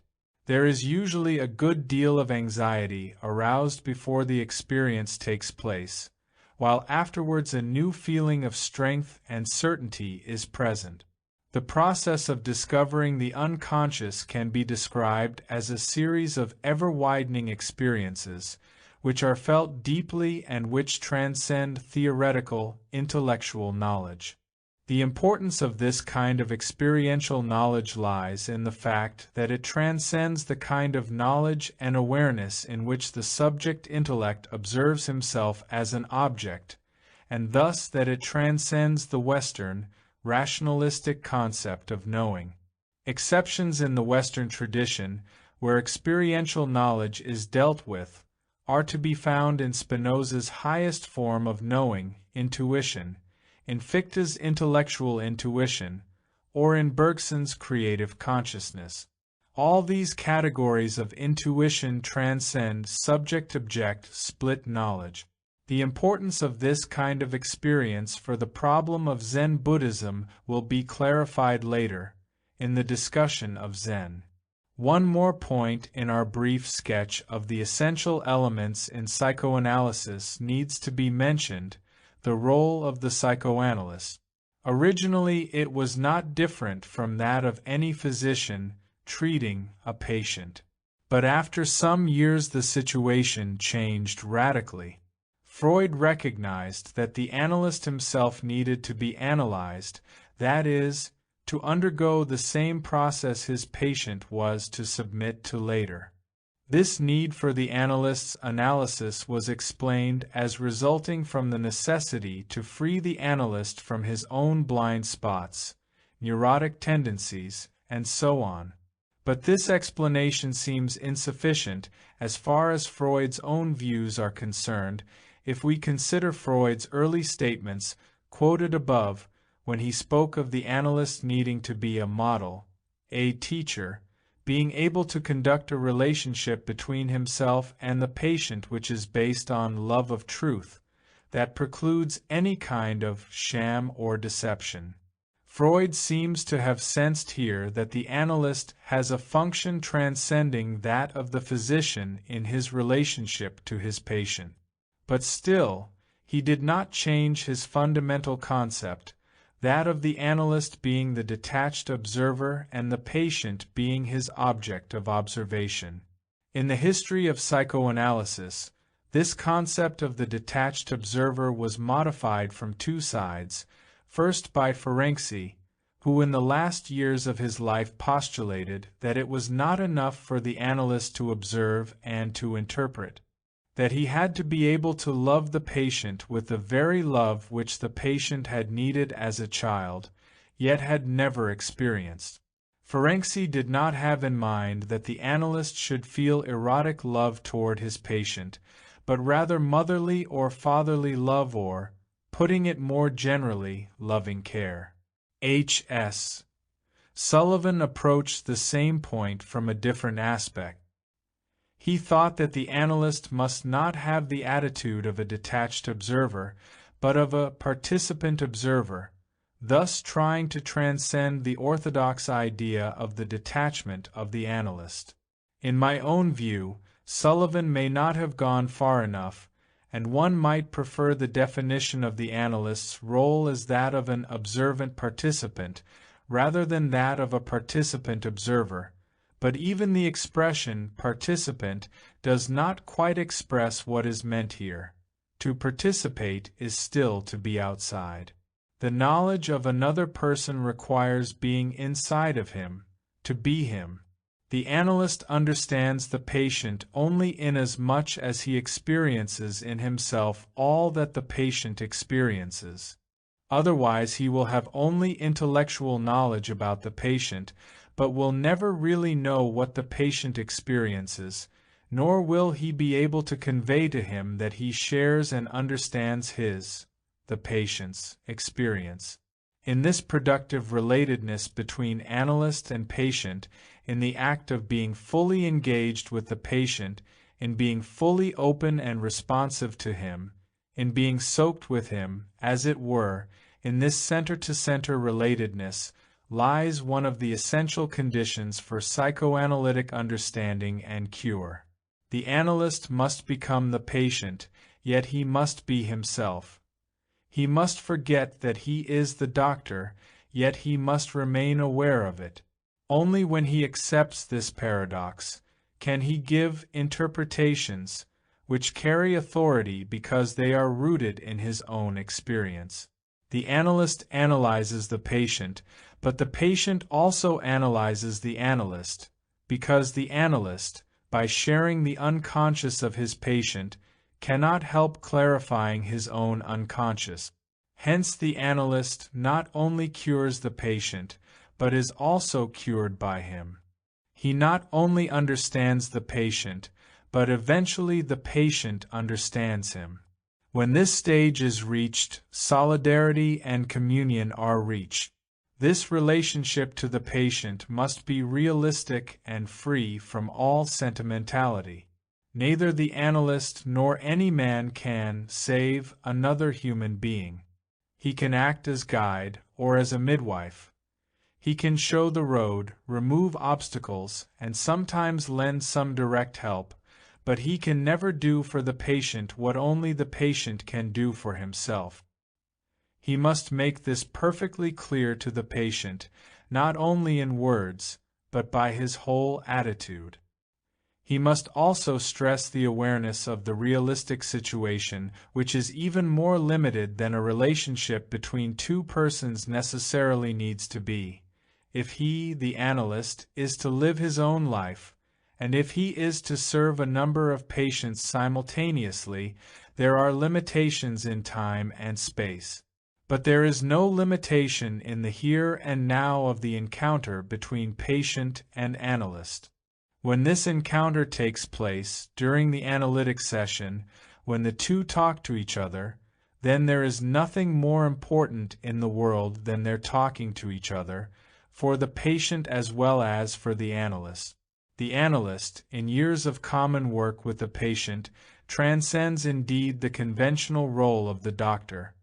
He becomes a teacher, a model, perhaps a master, provided that he himself never considers himself as analyzed until he has attained full self-awareness and freedom, until he has overcome his own alienation and separateness. The didactic analysis of the analyst is not the end, but the beginning of a continuous process of self-analysis, that is, of ever-increasing awakeness. 5. Principles of Zen Buddhism. In the foregoing pages I have given a brief sketch of Freudian psychoanalysis and its continuation in humanistic psychoanalysis.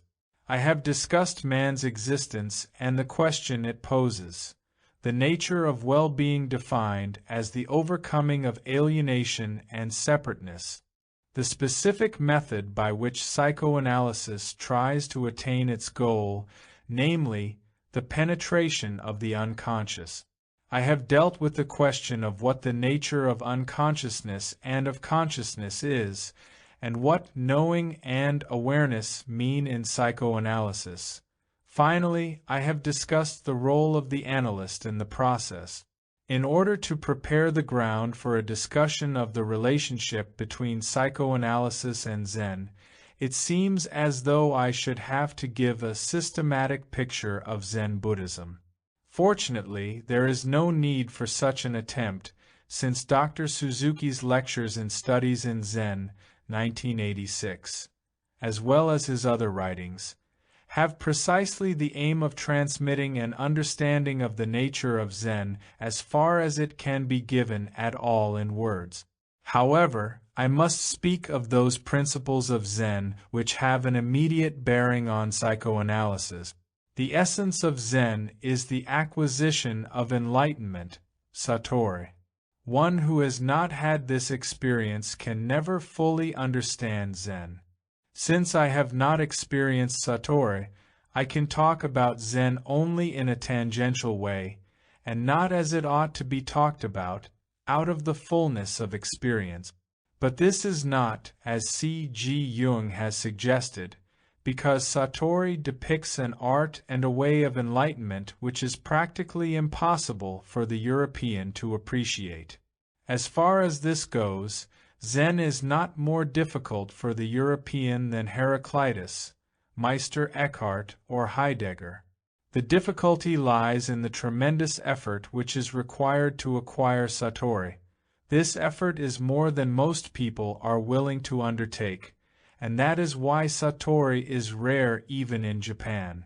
Nevertheless, even though I cannot talk of Zen with any authority, the good fortune of having read Dr. Suzuki's books, heard quite a few of his lectures, and read whatever else was available to me on Zen Buddhism, has given me at least an approximate idea of what constitutes Zen, an idea which I hope enables me to make a tentative comparison between Zen Buddhism and psychoanalysis. What is the basic aim of Zen? To put it in Suzuki's words, Zen in its essence is the art of seeing into the nature of one's being, and it points the way from bondage to freedom. We can say that Zen liberates all the energies properly and naturally stored in each of us, which are in ordinary circumstances cramped and distorted so that they find no adequate channel for activity. It is the object of Zen, therefore, to save us from going crazy or being crippled. This is what I mean by freedom, giving free play to all the creative and benevolent impulses inherently lying in our hearts.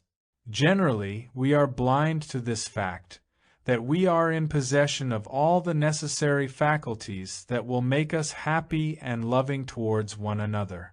We find in this definition a number of essential aspects of Zen which I should like to emphasize. Zen is the art of seeing into the nature of one's being.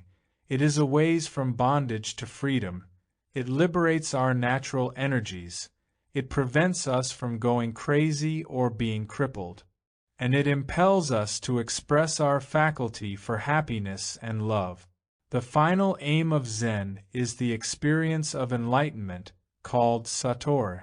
Dr. Suzuki has given, in these lectures and in his other writings, as much of a description as can be given at all. In these remarks I would like to stress some aspects which are of special importance for the Western reader, and especially for the psychologist. Satori is not an abnormal state of mind. It is not a trance in which reality disappears. It is not a narcissistic state of mind, as it can be seen in some religious manifestations. If anything, it is a perfectly normal state of mind. As Joshu declared, Zen is your everyday thought. It all depends on the adjustment of the hinge, whether the door opens in or opens out. Satori has a peculiar effect on the person who experiences it.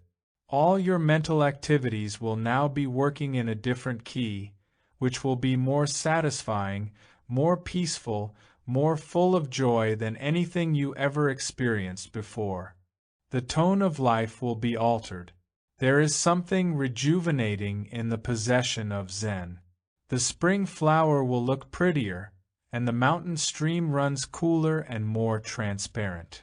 It is quite clear that Satori is the true fulfillment of the state of well-being which Dr. Suzuki described in the passage quoted above.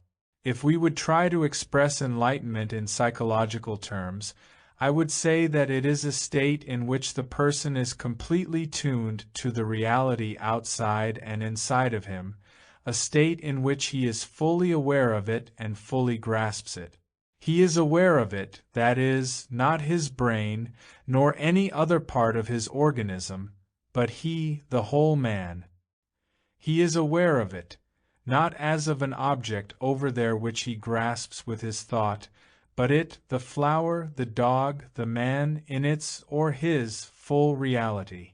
He who awakes is open and responsive to the world, and he can be open and responsive because he has given up holding on to himself as a thing, and thus has become empty and ready to receive.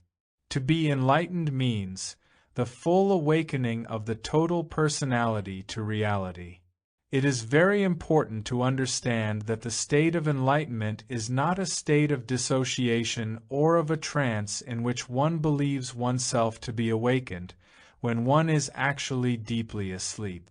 The Western psychologist, of course, will be prone to believe that Satori is just a subjective state, an auto-induced sort of trance, and even a psychologist as sympathetic to Zen as Dr. Jung cannot avoid the same error. Jung writes, "The imagination itself is a psychic occurrence, and therefore, whether an enlightenment is called real or imaginary is quite immaterial. The man who has enlightenment or alleges that he has it thinks in any case that he is enlightened. Even if he were to lie, his lie would be a spiritual fact." This is, of course, part of Jung's general relativistic position with regard to the truth of religious experience. Contrary to him, I believe that a lie is never a spiritual fact, nor any other fact, for that matter, except that of being a lie. But whatever the merits of the case, Jung's position is certainly not shared by Zen Buddhists. On the contrary, it is of crucial importance for them to differentiate between genuine Satori experience, in which the acquisition of a new viewpoint is real, and hence true, and a pseudo-experience which can be of a hysterical or psychotic nature, in which the Zen student is convinced of having obtained satori, while the Zen master has to make it clear that he has not. It is precisely one of the functions of the Zen master to be on guard against his student's confusion of real and imaginary enlightenment. The full awakening to reality means, again speaking in psychological terms, to have attained a fully productive orientation.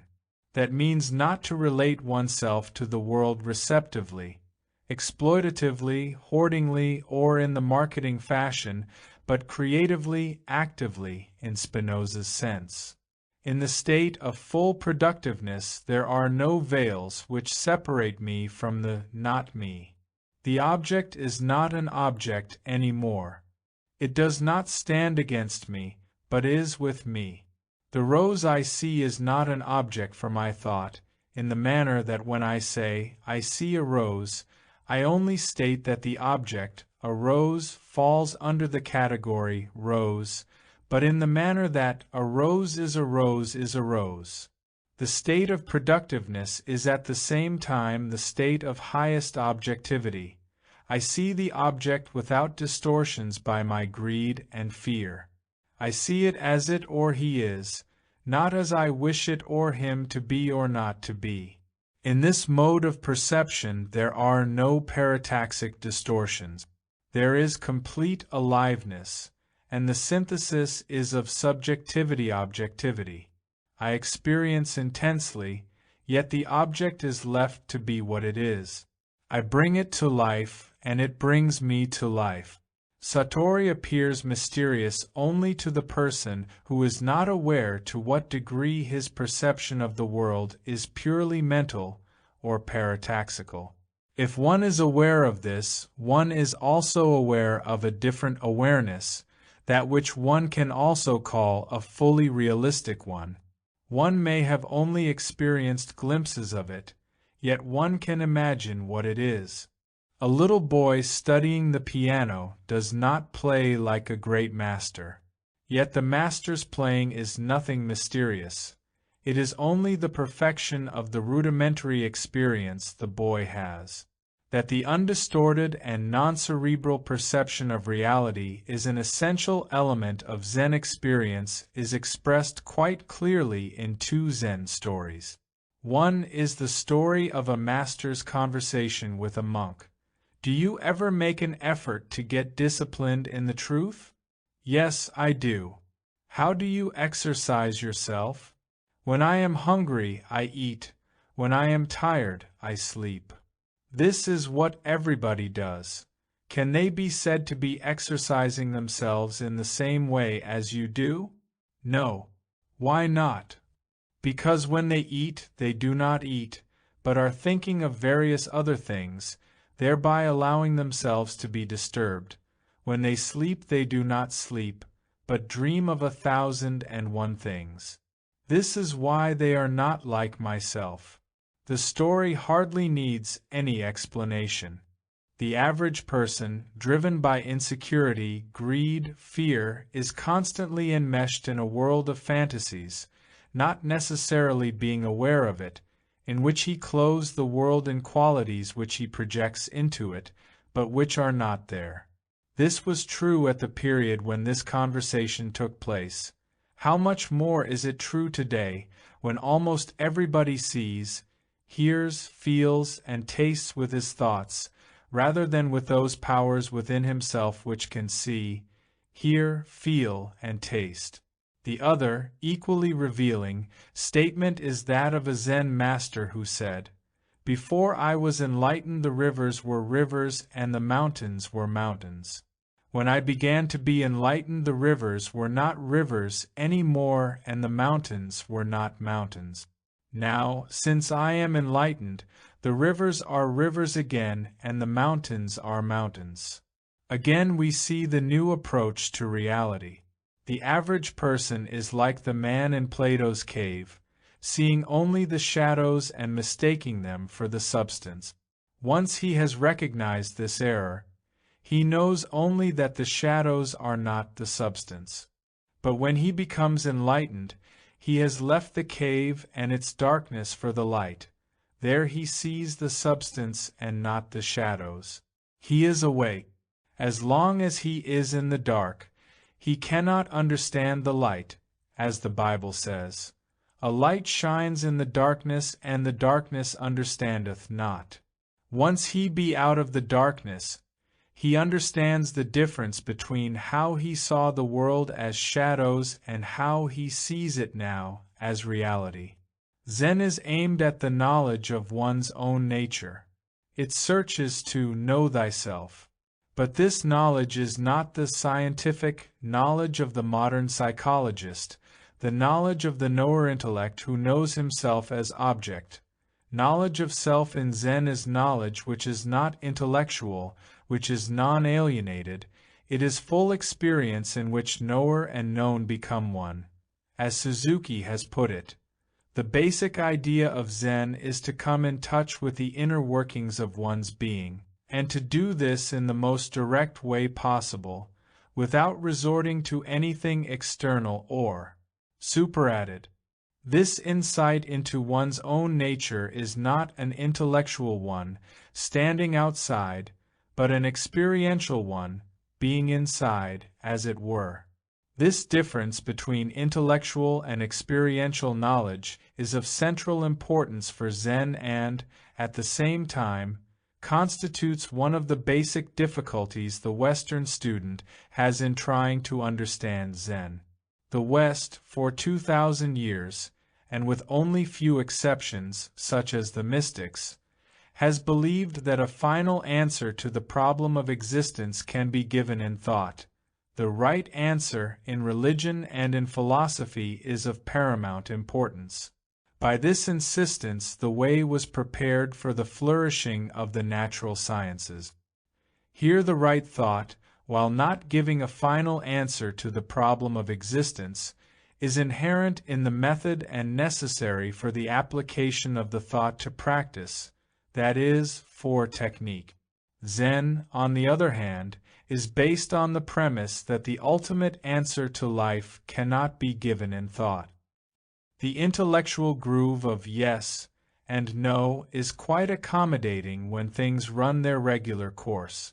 But as soon as the ultimate question of life comes up, the intellect fails to answer satisfactorily. For this very reason, the experience of Satori can never be conveyed intellectually. It is an experience which no amount of explanation and argument can make communicable to others, unless the latter themselves had it previously.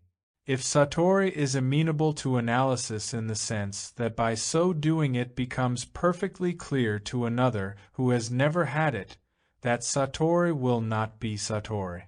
For a Satori turned into a concept ceases to be itself, and there will no more be a Zen experience. It is not only that the final answer to life cannot be given by any intellectual formulation. In order to arrive at enlightenment, one has to do away with the many constructs of the mind, which impede true insight. Zen wants one's mind free and unobstructed. Even the idea of oneness and allness is a stumbling block and a strangling snare which threatens the original freedom of the spirit.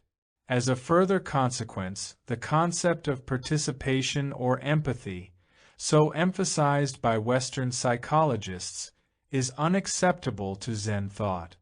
The idea of participation or empathy is an intellectual interpretation of primary experience, while as far as the experience itself is concerned, there is no room for any sort of dichotomy.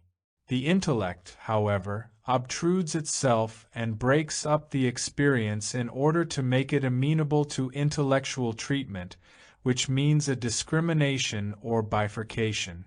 The original feeling of identity is then lost, and intellect is allowed to have its characteristic way of breaking up reality into pieces. Participation or empathy is the result of intellectualization. The philosopher who has no original experience is apt to indulge in it. Not only intellect, but any authoritative concept or figure restricts the spontaneity of experience.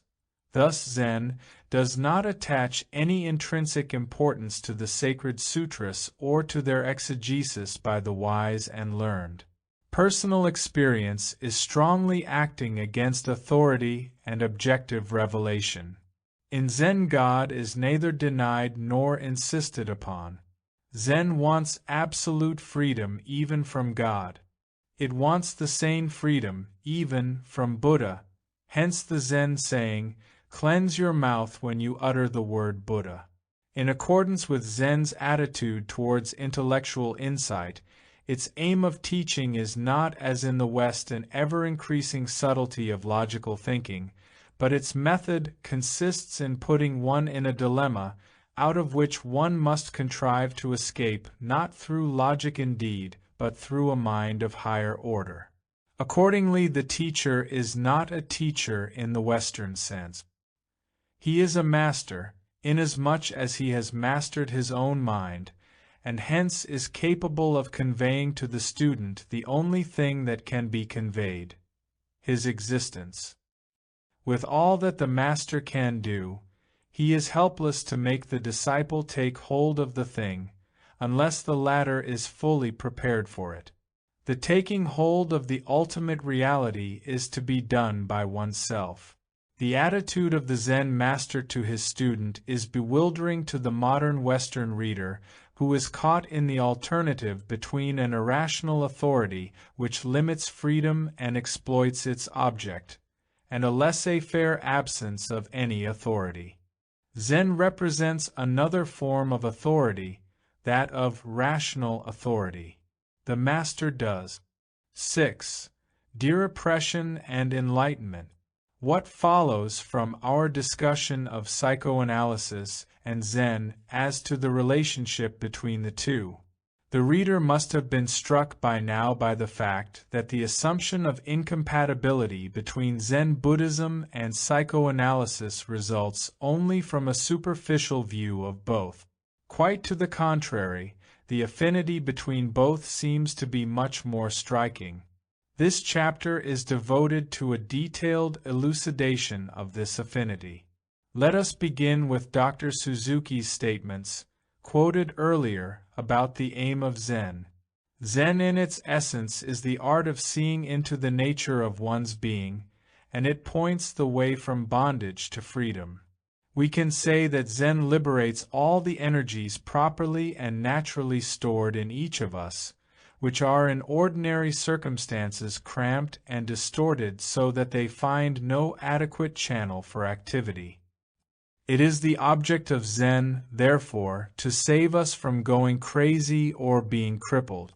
This is what I mean by freedom, giving free pay to all the creative and benevolent impulses inherently lying in our hearts. Generally, we are blind to this fact, that we are in possession of all the necessary faculties that will make us happy and loving towards one another. This description of Zen's aim could be applied without change as a description of what psychoanalysis aspires to achieve: insight into one's own nature, the achievement of freedom, happiness and love, liberation of energy, salvation from being insane or crippled.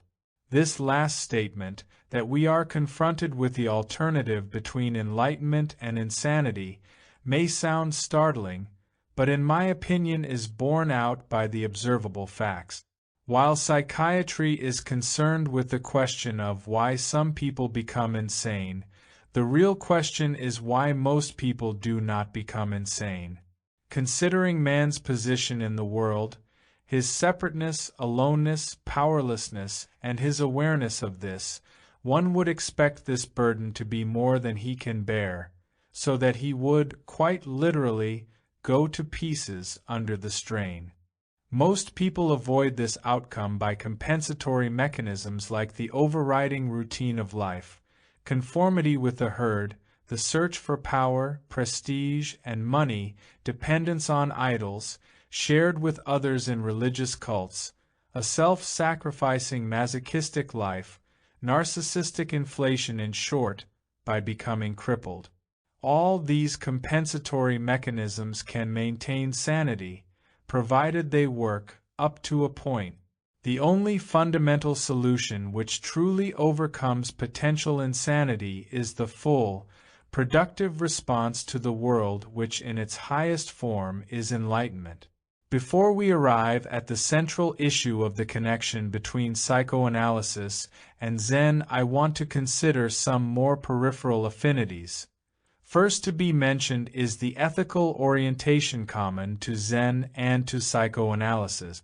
A condition for achieving the aim of Zen is the overcoming of greed, be it greed for possession or glory, or any other form of greed, coveting, in the Old Testament sense. This is exactly what the aim of psychoanalysis is. In his theory of the libido evolution from the oral receptive, through the oral sadistic, the anal, to the genital level, Freud implicitly stated that the healthy character develops from the greedy, cruel, stingy, into an active, independent orientation. In my own terminology, which follows Freud's clinical observations, I have made this value element more explicit by speaking about evolution from the receptive, through the exploitative, hoarding, marketing, to the productive orientation. Whatever terminology one uses, the essential point is that, in the psychoanalytic concept, greed is a pathological phenomenon. It exists where a person has not developed his active, productive capacities. Yet neither psychoanalysis nor Zen is primarily an ethical system. The aim of Zen transcends the goal of ethical behavior, and so does psychoanalysis. It might be said that both systems assume that the achievement of their aim brings with it an ethical transformation, the overcoming of greed and the capacity for love and compassion. They do not tend to make a man lead a virtuous life by the suppression of the evil desire, but they expect that the evil desire will melt away and disappear under the light and warmth of enlarged consciousness. But whatever the causal connection between enlightenment and ethical transformation may be, it would be a fundamental error to believe that the goal of Zen can be separated from the aim of overcoming greed, self-glorification, and folly, or that satori can be achieved without achieving humility, love, and compassion. It would be equally a mistake to assume that the aim of psychoanalysis is achieved unless a similar transformation in the person's character occurs. A person who has reached the productive level is not greedy, and at the same time he has overcome his grandiosity and the fictions of omniscience and omnipotence. He is humble and sees himself as he is. Both Zen and psychoanalysis aim at something transcending ethics, yet their aim cannot be accomplished unless an ethical transformation takes place. Another element common to both systems is their insistence on independence from any kind of authority. This is Freud's main reason for criticizing religion.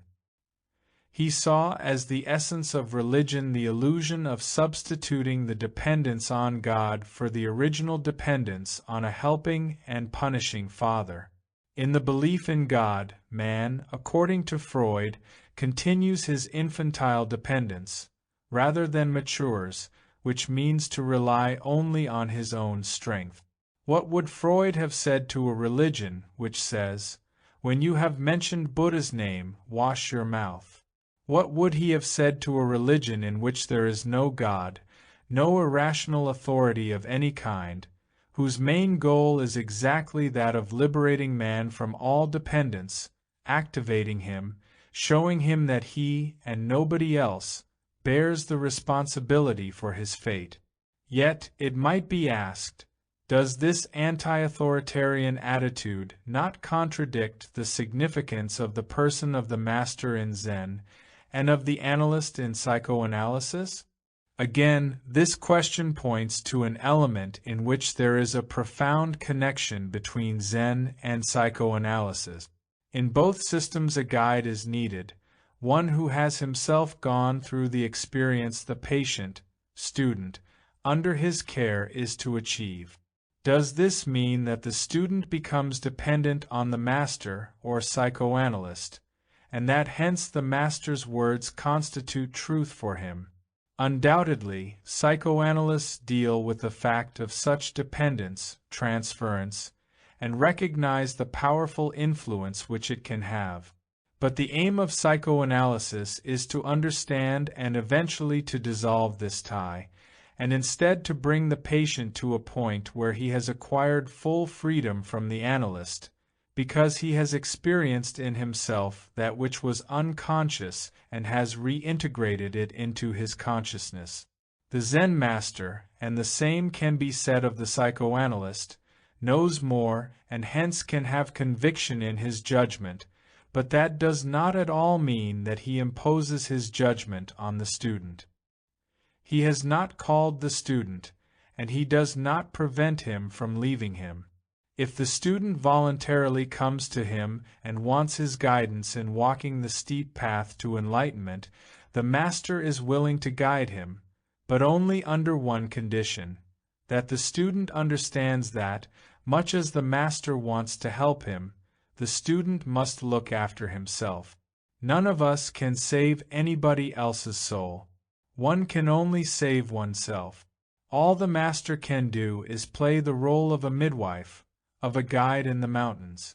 As one master said, "I really have nothing to impart to you, and if I tried to do so, you might have occasion to make me an object of ridicule. Besides, whatever I can tell you is my own, and can never be yours." A very striking and concrete illustration of the Zen master's attitude is to be found in Haragel's book on the art of archery. The Zen master insists upon his rational authority, that is to say, that he knows better how to achieve the art of archery, and therefore must stress a certain way of learning it, but he does not want any irrational authority, any power over the student, the continued dependence of the student on the master. On the contrary, once the student has become a master himself, he goes his own way, and all that the master expects from him is a picture from time to time which will show him how the student is doing. It might be said that the Zen master loves his student. His love is one of realism and maturity, of making every effort to help the student in achieving his aim, and yet of knowing that nothing the master does can solve the problem for the student, can achieve the aim for him. This love of the Zen master is non-sentimental, realistic love, a love which accepts the reality of human fate in which none of us can save the other, and yet in which we must never cease to make every effort to give help so that another can save himself. Any love which does not know this limitation, and claims to be able to save another soul, is one which has not rid itself of grandiosity and ambition. Further proof that what has been said about the Zen master in principle holds true, or should hold true, for the psychoanalyst is hardly necessary. Freud thought that the patient's independence of the analyst could best be established by a mirror-like, impersonal attitude on the part of the analyst.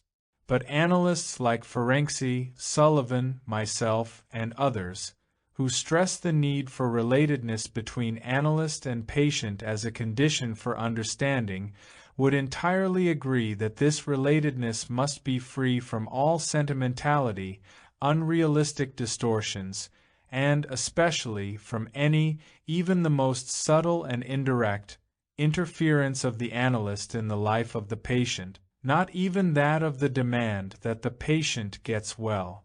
If the patient wants to get well and to change, that is fine, and the analyst is willing to help him. If his resistance to change is too great, this is not the analyst's responsibility. All his responsibility lies in lending the best of his knowledge and effort, of giving himself to the patient in search of the aim the patient seeks him out for. Related to the attitude of the analyst is another affinity between Zen Buddhism and psychoanalysis. The teaching method of Zen is to drive the student into a corner, as it were. The koan makes it impossible for the student to seek refuge in intellectual thought. The koan is like a barrier which makes further flight impossible. The analyst does, or should do, something similar. He must avoid the error of feeding the patient with interpretations and explanations which only prevent the patient from making the jump from thinking into experiencing. On the contrary, he must take away one rationalization after another, one crutch after another, until the patient cannot escape any longer, and instead breaks through the fictions which fill his mind and experiences reality, that is, becomes conscious of something he was not conscious of before. This process often produces a good deal of anxiety, and sometimes the anxiety would prevent the breakthrough, were it not for the reassuring presence of the analyst. But this reassurance is one of being there, not one of words which tend to inhibit the patient from experiencing what only he can experience. Our discussion thus far has dealt with tangential points of similarity or affinity between Zen Buddhism and psychoanalysis. But no such comparison can be satisfactory unless it deals squarely with the main issue of Zen, which is enlightenment, and the main issue of psychoanalysis, which is the overcoming of repressedness, the transformation of the unconscious into consciousness. Let us sum up what has been said about this problem as far as psychoanalysis is concerned. The aim of psychoanalysis is to make the unconscious conscious. However, to speak of the conscious and the unconscious means to take words for realities. We must stick to the fact that conscious and unconscious refer to functions, not to places or content. Properly speaking, then, we can talk only of states of various degrees of repressedness, that is, a state in which only those experiences are permitted to come to awareness which can penetrate through the social filter of language, logic, and content. To the degree to which I can rid myself of this filter and can experience myself as the universal man, that is, to the degree to which repressedness diminishes, I am in touch with the deepest sources within myself, and that means with all of humanity. If all repressedness has been lifted, there is no more unconscious as against conscious. There is direct, immediate experience. Inasmuch as I am not a stranger to myself, no one and nothing is a stranger to me. Furthermore, to the degree to which part of me is alienated from myself, and my unconscious is separated from my conscious, that is, I, the whole man, am separated from the I, the social man, my grasp of the world is falsified in several ways. First, in the way of parataxic distortions, transference.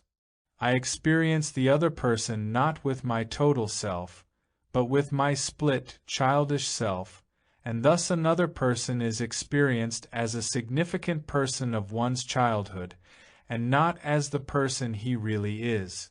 Secondly, man in the state of repressedness experiences the world with a false consciousness. He does not see what exists, but he puts his thought image into things, and sees them in the light of his thought images and fantasies, rather than in their reality. It is the thought image, the distorting veil, that creates his passions, his anxieties. Eventually, the repressed man, instead of experiencing things and persons, experiences by cerebration. He is under the illusion of being in touch with the world, while he is only in touch with words. Parataxic distortion, false consciousness, and cerebration are not strictly separate ways of unreality. They are, rather, different and yet overlapping aspects of the same phenomenon of unreality which exists as long as the universal man is separated from the social man. We only describe the same phenomenon in a different way by saying that the person who lives in the state of repressedness is the alienated person. He projects his own feelings and ideas on objects, and then does not experience himself as the subject of his feelings, but is ruled by the objects which are charged with his feelings. The opposite of the alienated, distorted, parataxic, false, cerebrated experience is the immediate, direct, total grasp of the world which we see in the infant and child before the power of education changes this form of experience. For the newborn infant, there is as yet no separation between the me and the not me. This separation gradually takes place, and the final achievement is expressed by the fact that the child can say, I. But still the child's grasp of the world remains relatively immediate and direct. When the child plays with a ball, it really sees the ball moving. It is fully in this experience, and that is why it is an experience which can be repeated without end and with a never-ceasing joy. The adult also believes that he sees the ball rolling. That is of course true, inasmuch as he sees that the object ball is rolling on the object floor. But he does not really see the rolling. He thinks the rolling ball on the surface. When he says, the ball rolls, he actually confirms only, A, his knowledge that the round object over there is called a ball, and B, his knowledge that round objects roll on a smooth surface when given a push. His eyes operate with the end of proving his knowledge, and thus making him secure in the world. The state of non-repressedness is a state in which one acquires again the immediate, undistorted grasp of reality, the simpleness and spontaneity of the child. Yet, after having gone through the process of alienation, of development of one's intellect, non-repressedness is returned to innocence on a higher level. This return to innocence is possible only after one has lost one's innocence. This whole idea has found a clear expression in the Old Testament, in the story of the fall, and in the prophetic concept of the Messiah. Man, in the biblical story, finds himself in a state of undifferentiated unity in the Garden of Eden. There is no consciousness, no differentiation, no choice, no freedom, no sin. He is part of nature, and he is not aware of any distance between himself and nature.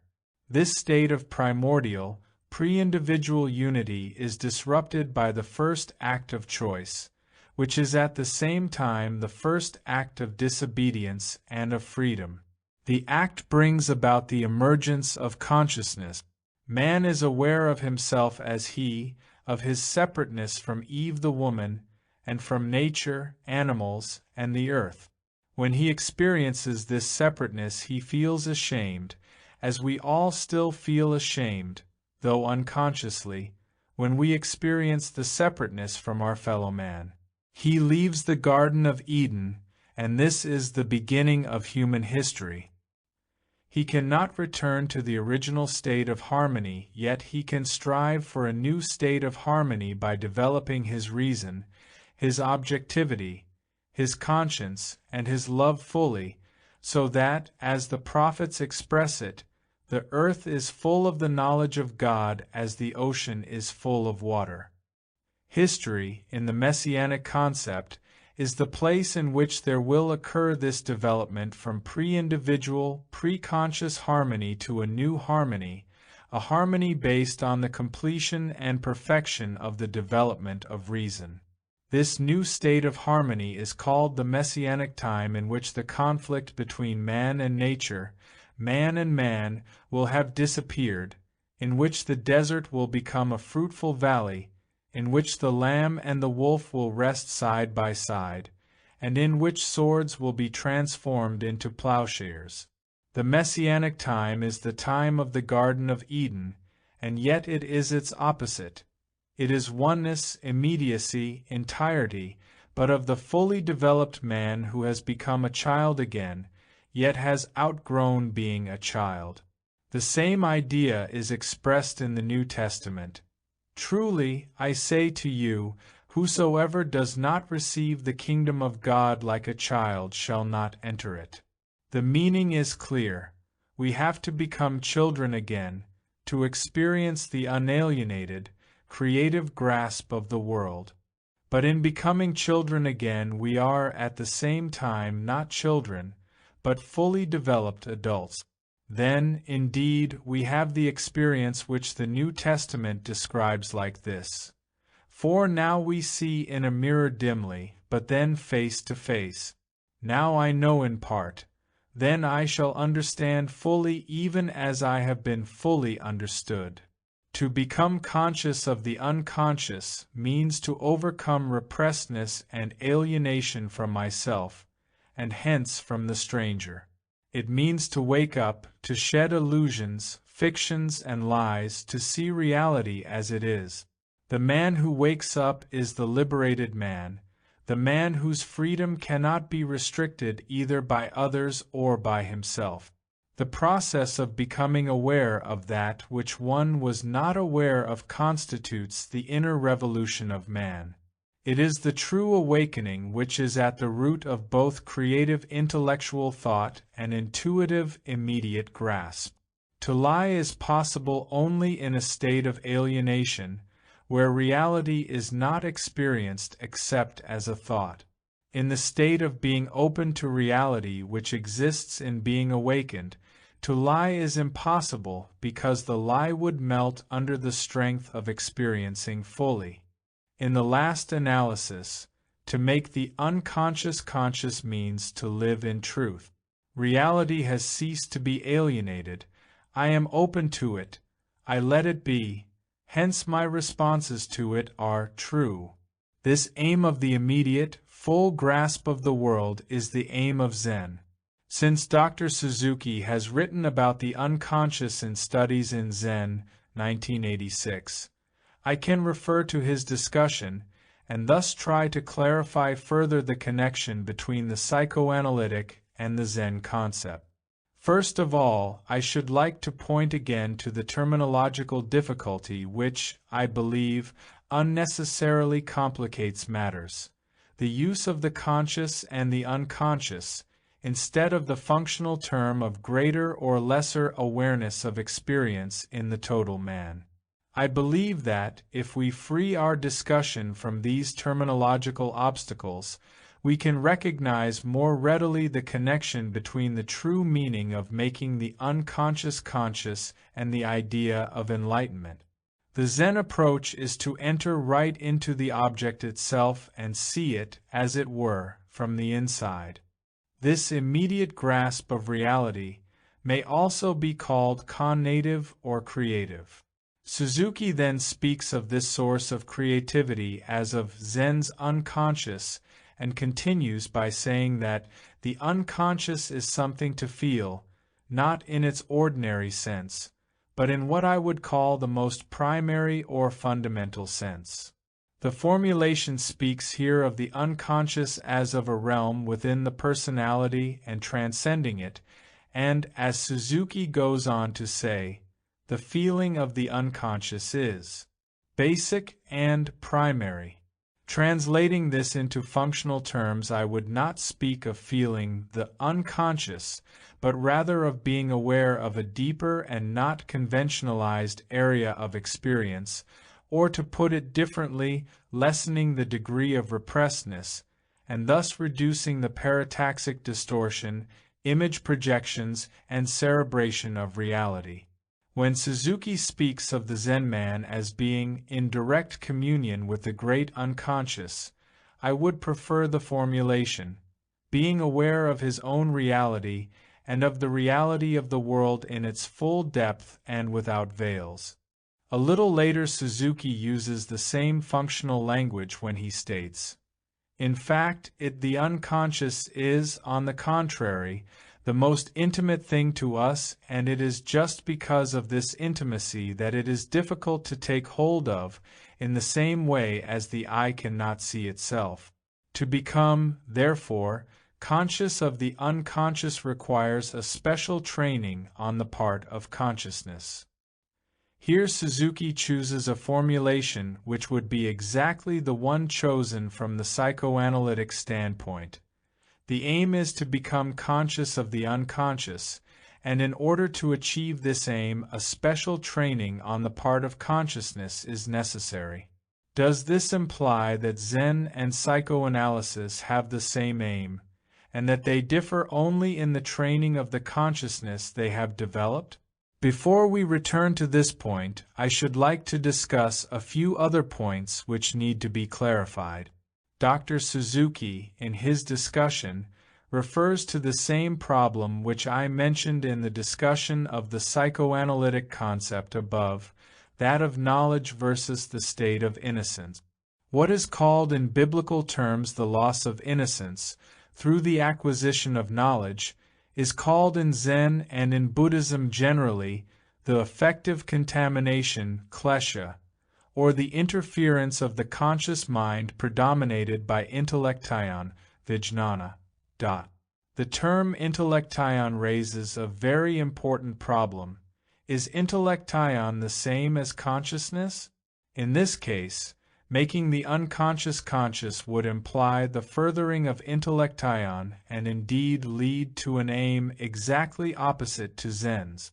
If this were so, then indeed the aim of psychoanalysis and of Zen would be diametrically opposed, the one striving for more intellektion, the other striving for the overcoming of intellektion.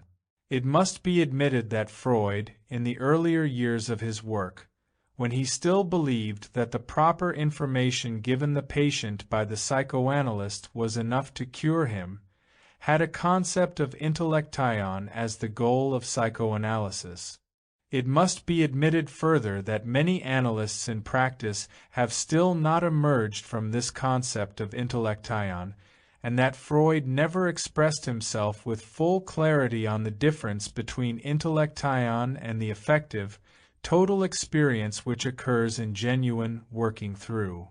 Yet it is precisely this experimental and non-intellectual insight which constitutes the aim of psychoanalysis. As I stated before, to be aware of my breathing does not mean to think about my breathing. To be aware of the movement of my hand does not mean to think about it. On the contrary, once I think about my breathing or the movement of my hand, I am not any more aware of my breathing or of the movement of my hand.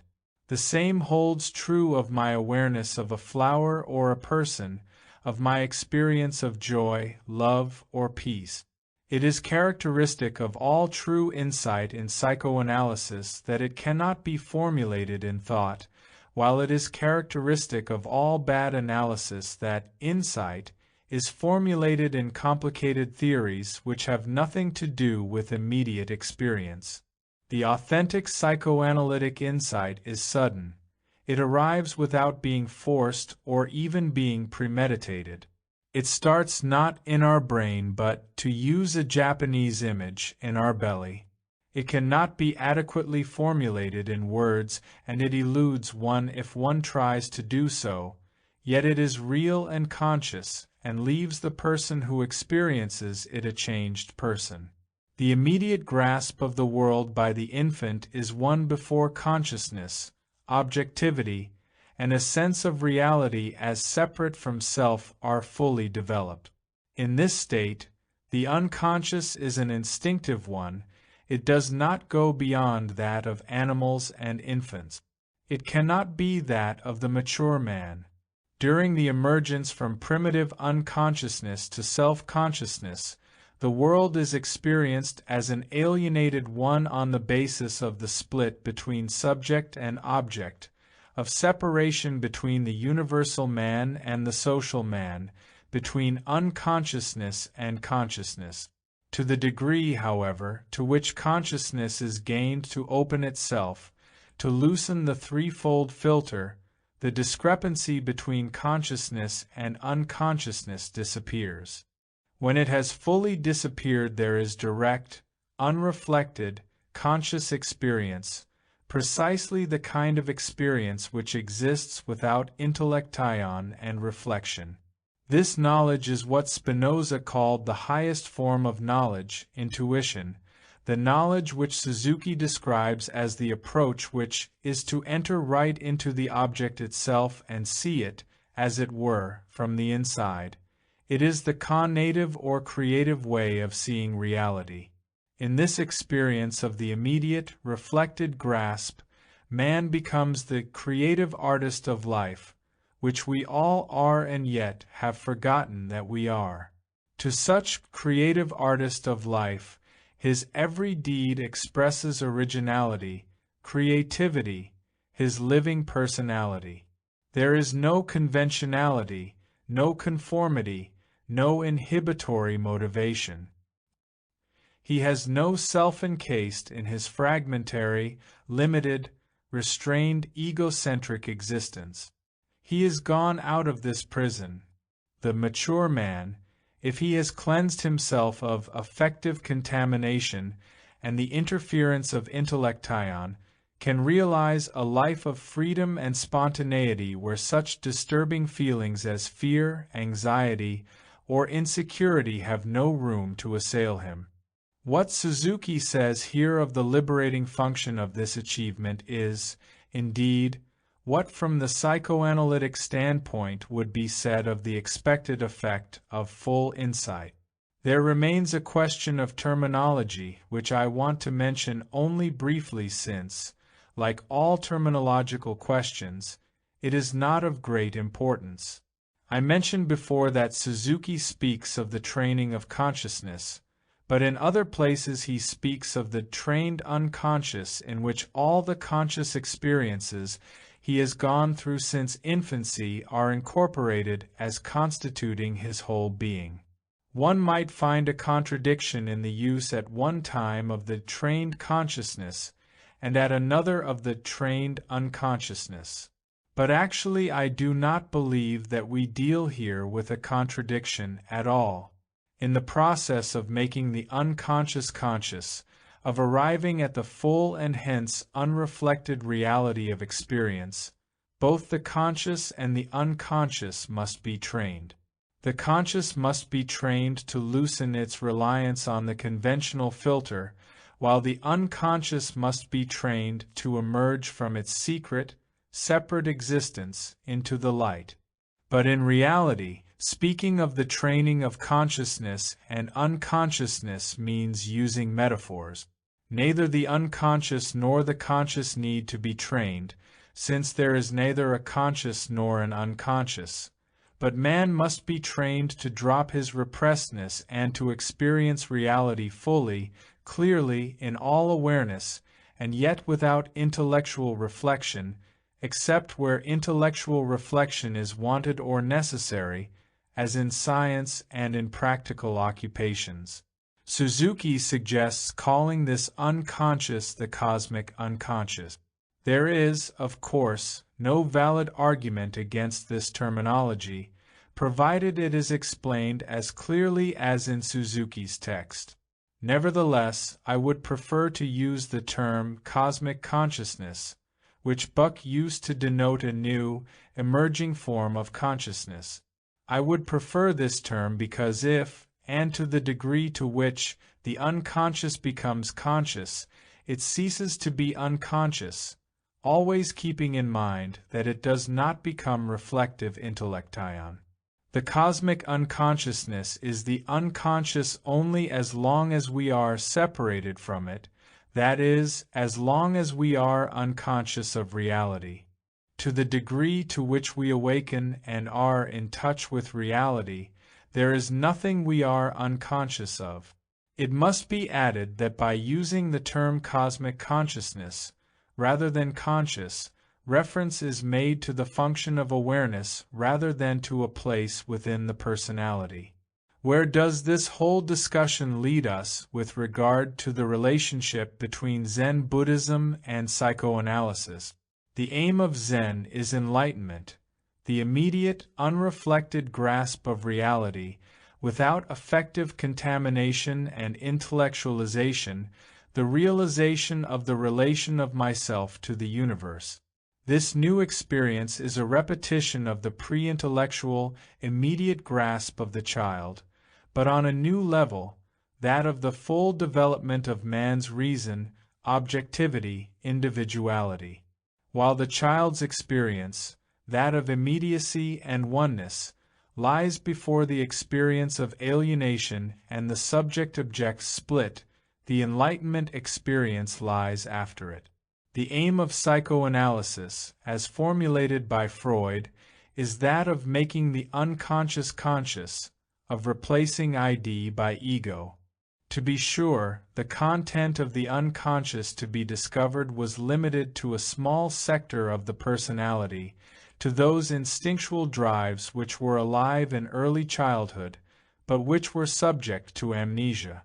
To lift these out of the state of repression was the aim of the analytic technique. Furthermore, the sector to be uncovered, quite aside from Freud's theoretical premises, was determined by the therapeutic need to cure a particular symptom. There was little interest in recovering unconsciousness outside of the sector related to the symptom formation. Slowly, the introduction of the concept of the death instinct and eros, and the development of the ego aspects in recent years have brought about a certain broadening of the Freudian concepts of the contents of the unconscious. The non-Freudian schools greatly widened the sector of the unconscious to be uncovered. Most radically Jung, but also Adler, Rank, and the other more recent so-called neo-Freudian authors have contributed to this extension. But, with the exception of Jung, in spite of such a widening, the extent of the sector to be uncovered has remained determined by the therapeutic aim of curing this or that symptom, or this or that neurotic character trait. It has not encompassed the whole person. However, if one follows the original aim of Freud, that of making the unconscious conscious, to its last consequences, one must free it from the limitations imposed on it by Freud's own instinctual orientation and by the immediate task of curing symptoms. If one pursues the aim of the full recovery of the unconscious, then this task is not restricted to the instincts, nor to other limited sectors of experience, but to the total experience of the total man. Then the aim becomes that of overcoming alienation and of the subject-object split in perceiving the world. Then the uncovering of the unconscious means the overcoming of affective contamination and cerebration. It means the de-repression, the abolition of the split within myself between the universal man and the social man. It means the disappearance of the polarity of conscious versus unconscious. It means arriving at the state of the immediate grasp of reality, without distortion and without interference by intellectual reflection. It means overcoming of the craving to hold on to the ego, to worship it. It means giving up the illusion of an indestructible separate ego, which is to be enlarged, preserved, and as the Egyptian pharaohs hoped to preserve themselves as mummies for eternity. To be conscious of the unconscious means to be open, responding, to have nothing and to be. This aim of the full recovery of unconsciousness by consciousness is quite obviously much more radical than the general psychoanalytic aim. The reasons for this are easy to see. To achieve this total aim requires an effort far beyond the effort most persons in the West are willing to make. But quite aside from this question of effort, even the visualization of this aim is possible only under certain conditions. First of all, this radical aim can be envisaged only from the point of view of a certain philosophical position. There is no need to describe this position in detail. Suffice it to say that it is one in which not the negative aim of the absence of sickness, but the positive one of the presence of well-being is aimed at, and that well-being is conceived in terms of full union, the immediate and uncontaminated grasp of the world. This aim could not be better described than has been done by Suzuki in terms of the art of living. One must keep in mind that any such concept as the art of living grows from the soil of a spiritual humanistic orientation, as it underlies the teaching of Buddha, of the prophets, of Jesus, of Meister Eckhart, or of men such as Blake, Walt Whitman, or Buck. Unless it is seen in this context, the concept of the art of living loses all that is specific and deteriorates into a concept that goes today under the name of happiness. It must also not be forgotten that this orientation includes an ethical aim. While Zen transcends ethics, it includes the basic ethical aims of Buddhism, which are essentially the same as those of all humanistic teaching. The achievement of the aim of Zen, as Suzuki has made very clear in his book, Studies in Zen, implies the overcoming of greed in all forms, whether it is the greed for possession, for fame, or for affection. It implies overcoming narcissistic self-glorification and the illusion of omnipotence. It implies, furthermore, the overcoming of the desire to submit to an authority who solves one's own problem of existence. The person who only wants to use the discovery of the unconscious to be cured of sickness will, of course, not even attempt to achieve the radical aim which lies in the overcoming of repressedness. But it would be a mistake to believe that the radical aim of the de-repression has no connection with a therapeutic aim. Just as one has recognized that the cure of a symptom and the prevention of future symptom formations is not possible without the analysis and change of the character, one must also recognize that the change of this or that neurotic character trait is not possible without pursuing the more radical aim of a complete transformation of the person. It may very well be that the relatively disappointing results of character analysis, which have never been expressed more honestly than by Freud in his Analysis, Terminable or Interminable, are due precisely to the fact that the aims for the cure of the neurotic character were not radical enough, that well-being, freedom from anxiety and insecurity, can be achieved only if the limited aim is transcended, that is, if one realizes that the limited, therapeutic aim cannot be achieved as long as it remains limited and does not become part of a wider, humanistic frame of reference. Perhaps the limited aim can be achieved with more limited and less time-consuming methods, while the time and energy consumed in the long analytic process are used fruitfully only for the radical aim of transformation rather than the narrow one of reform. This proposition might be strengthened by referring to a statement made above.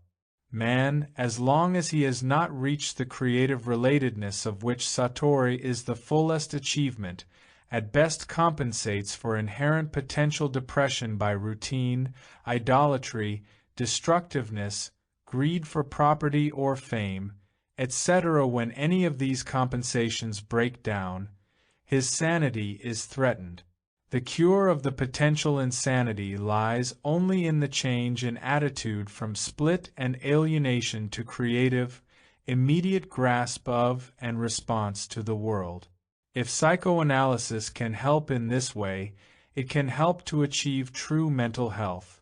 If it cannot, it will only help to improve compensatory mechanisms.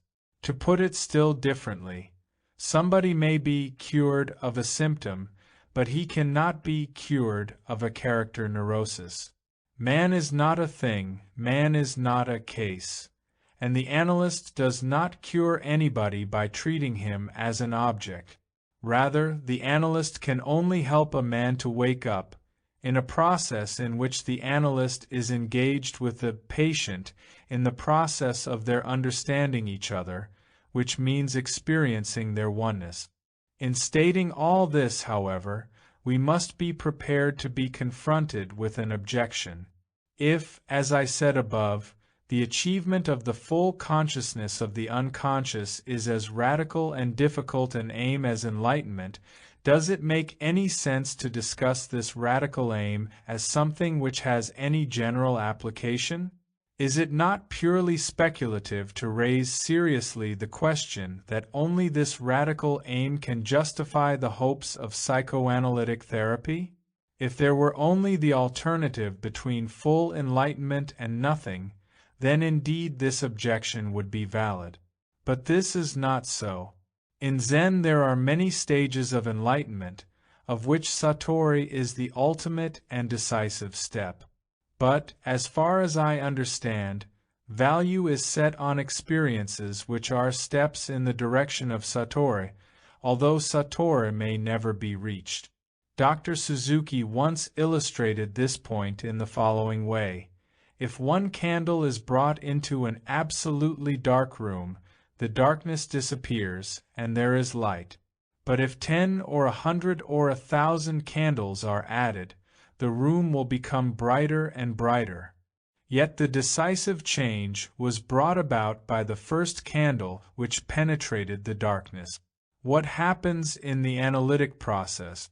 A person senses for the first time that he is vain, that he is frightened, that he hates, while consciously he had believed himself to be modest, brave, and loving. The new insight may hurt him, but it opens a door. It permits him to stop projecting on others what he represses in himself. He proceeds. He experiences the infant, the child, the adolescent, the criminal, the insane, the saint, the artist, the male, and the female within himself. He gets more deeply in touch with humanity, with the universal man. He represses less, is freer, has less need to project, to cerebrate. Then he may experience for the first time how he sees colors, how he sees a ball roll, how his ears are suddenly fully opened to music, when up to now he only listened to it, in sensing his oneness with others. He may have a first glimpse of the illusion that his separate individual ego is something to hold onto, to cultivate, to save. He will experience the futility of seeking the answer to life by having himself, rather than by being and becoming himself. All these are sudden, unexpected experiences with no intellectual content, yet afterwards the person feels freer, stronger, less anxious than he ever felt before. So far we have spoken about aims, and I have proposed that if one carries Freud's principle of the transformation of unconsciousness into consciousness to its ultimate consequences, one approaches the concept of enlightenment. But as to methods of achieving this aim, psychoanalysis and Zen are, indeed, entirely different.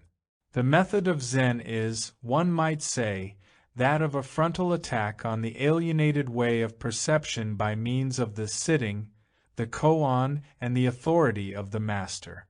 Of course, all this is not a technique which can be isolated from the premise of Buddhist thinking, of the behavior and ethical values which are embodied in the master and in the atmosphere of the monastery. It must also be remembered that it is not a 5-hour-a-week concern, and that by the very fact of coming for instruction in Zen the student has made a most important decision, a decision which is an important part of what goes on afterwards. The psychoanalytic method is entirely different from the Zen method. It trains consciousness to get hold of the unconscious in a different way. It directs attention to that perception which is distorted. It leads to a recognition of the fiction within oneself. It widens the range of human experience by lifting repressedness. The analytic method is psychological empirical.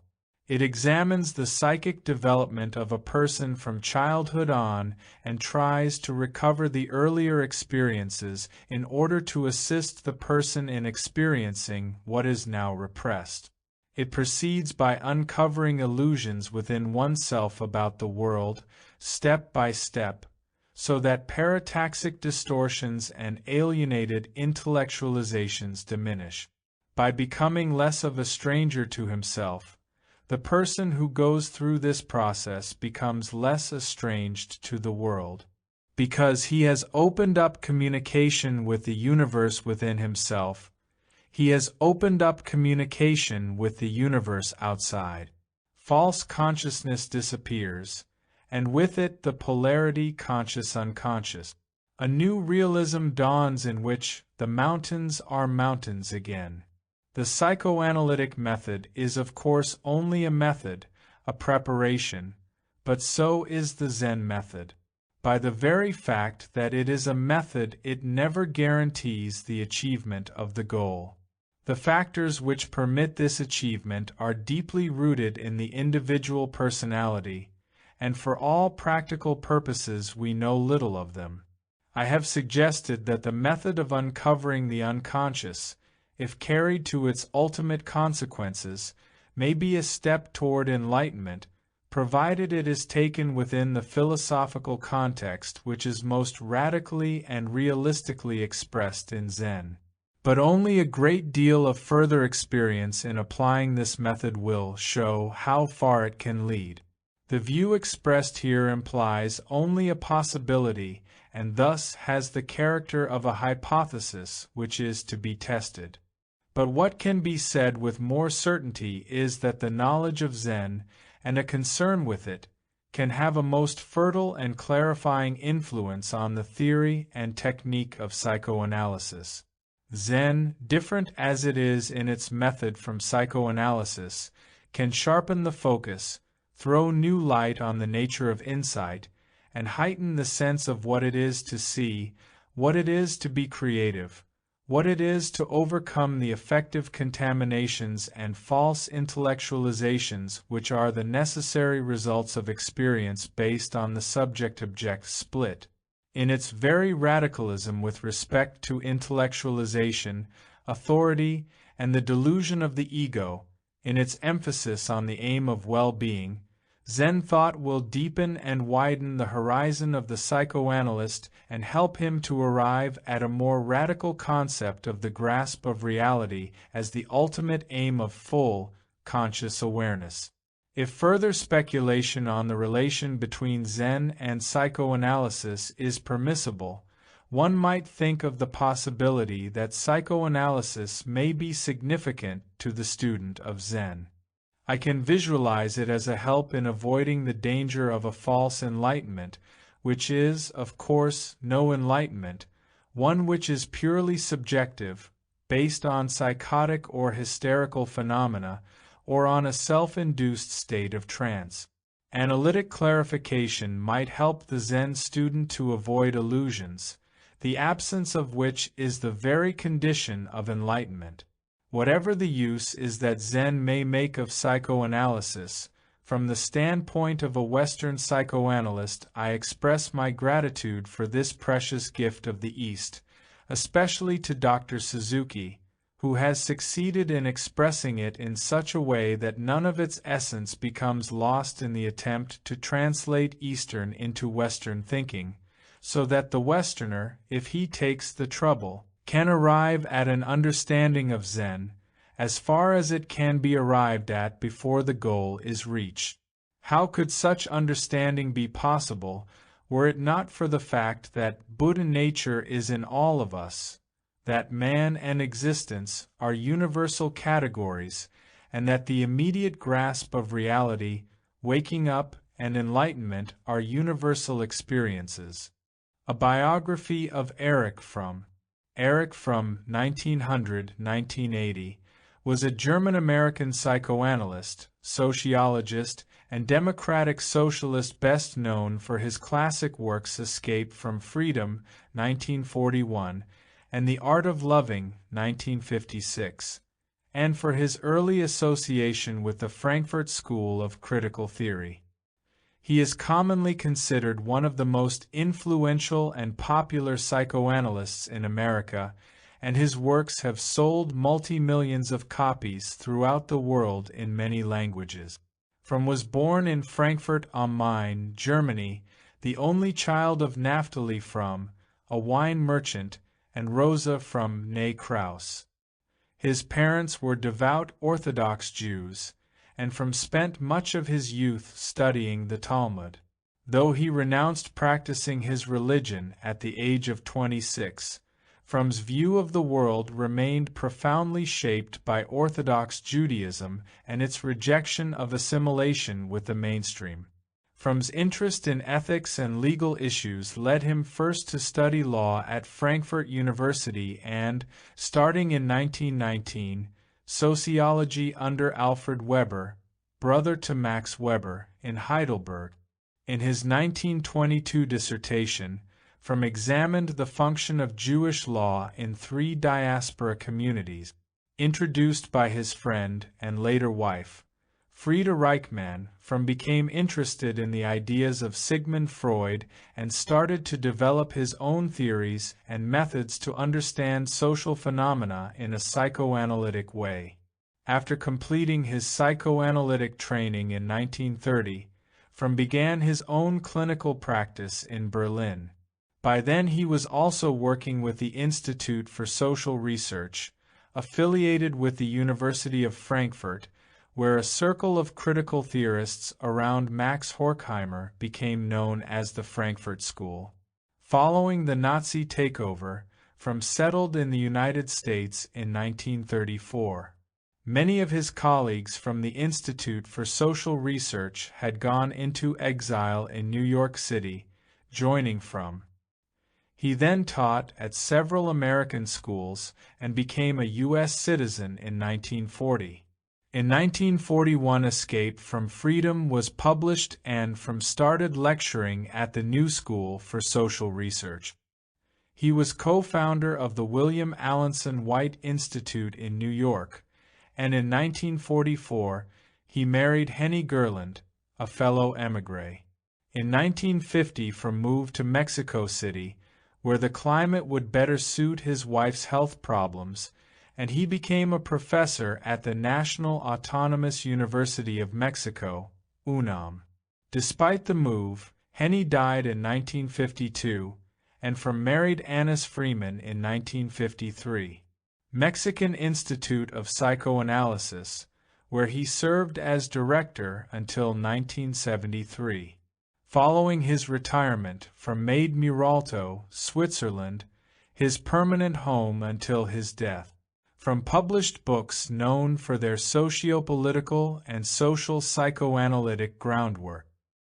His works include Escape from Freedom, 1941, Man for Himself, 1947, The Sane Society, 1955, The Art of Loving, 1956, The Heart of Man, 1964, The Anatomy of Human Destructiveness, 1973, and To Have or to Be, 1976.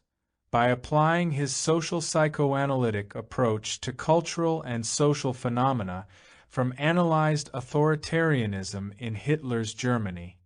In the United States, he described the marketing character, which motivates people to fulfill the requirements of the market and results in increased self-alienation. In addition to his merits as a psychoanalyst of society, and as a social scientist, Fromm always stressed the productive powers of man, reason and love. This humanistic attitude pervades his understanding of religion, his vision of the art of living, and his idea of a sane society.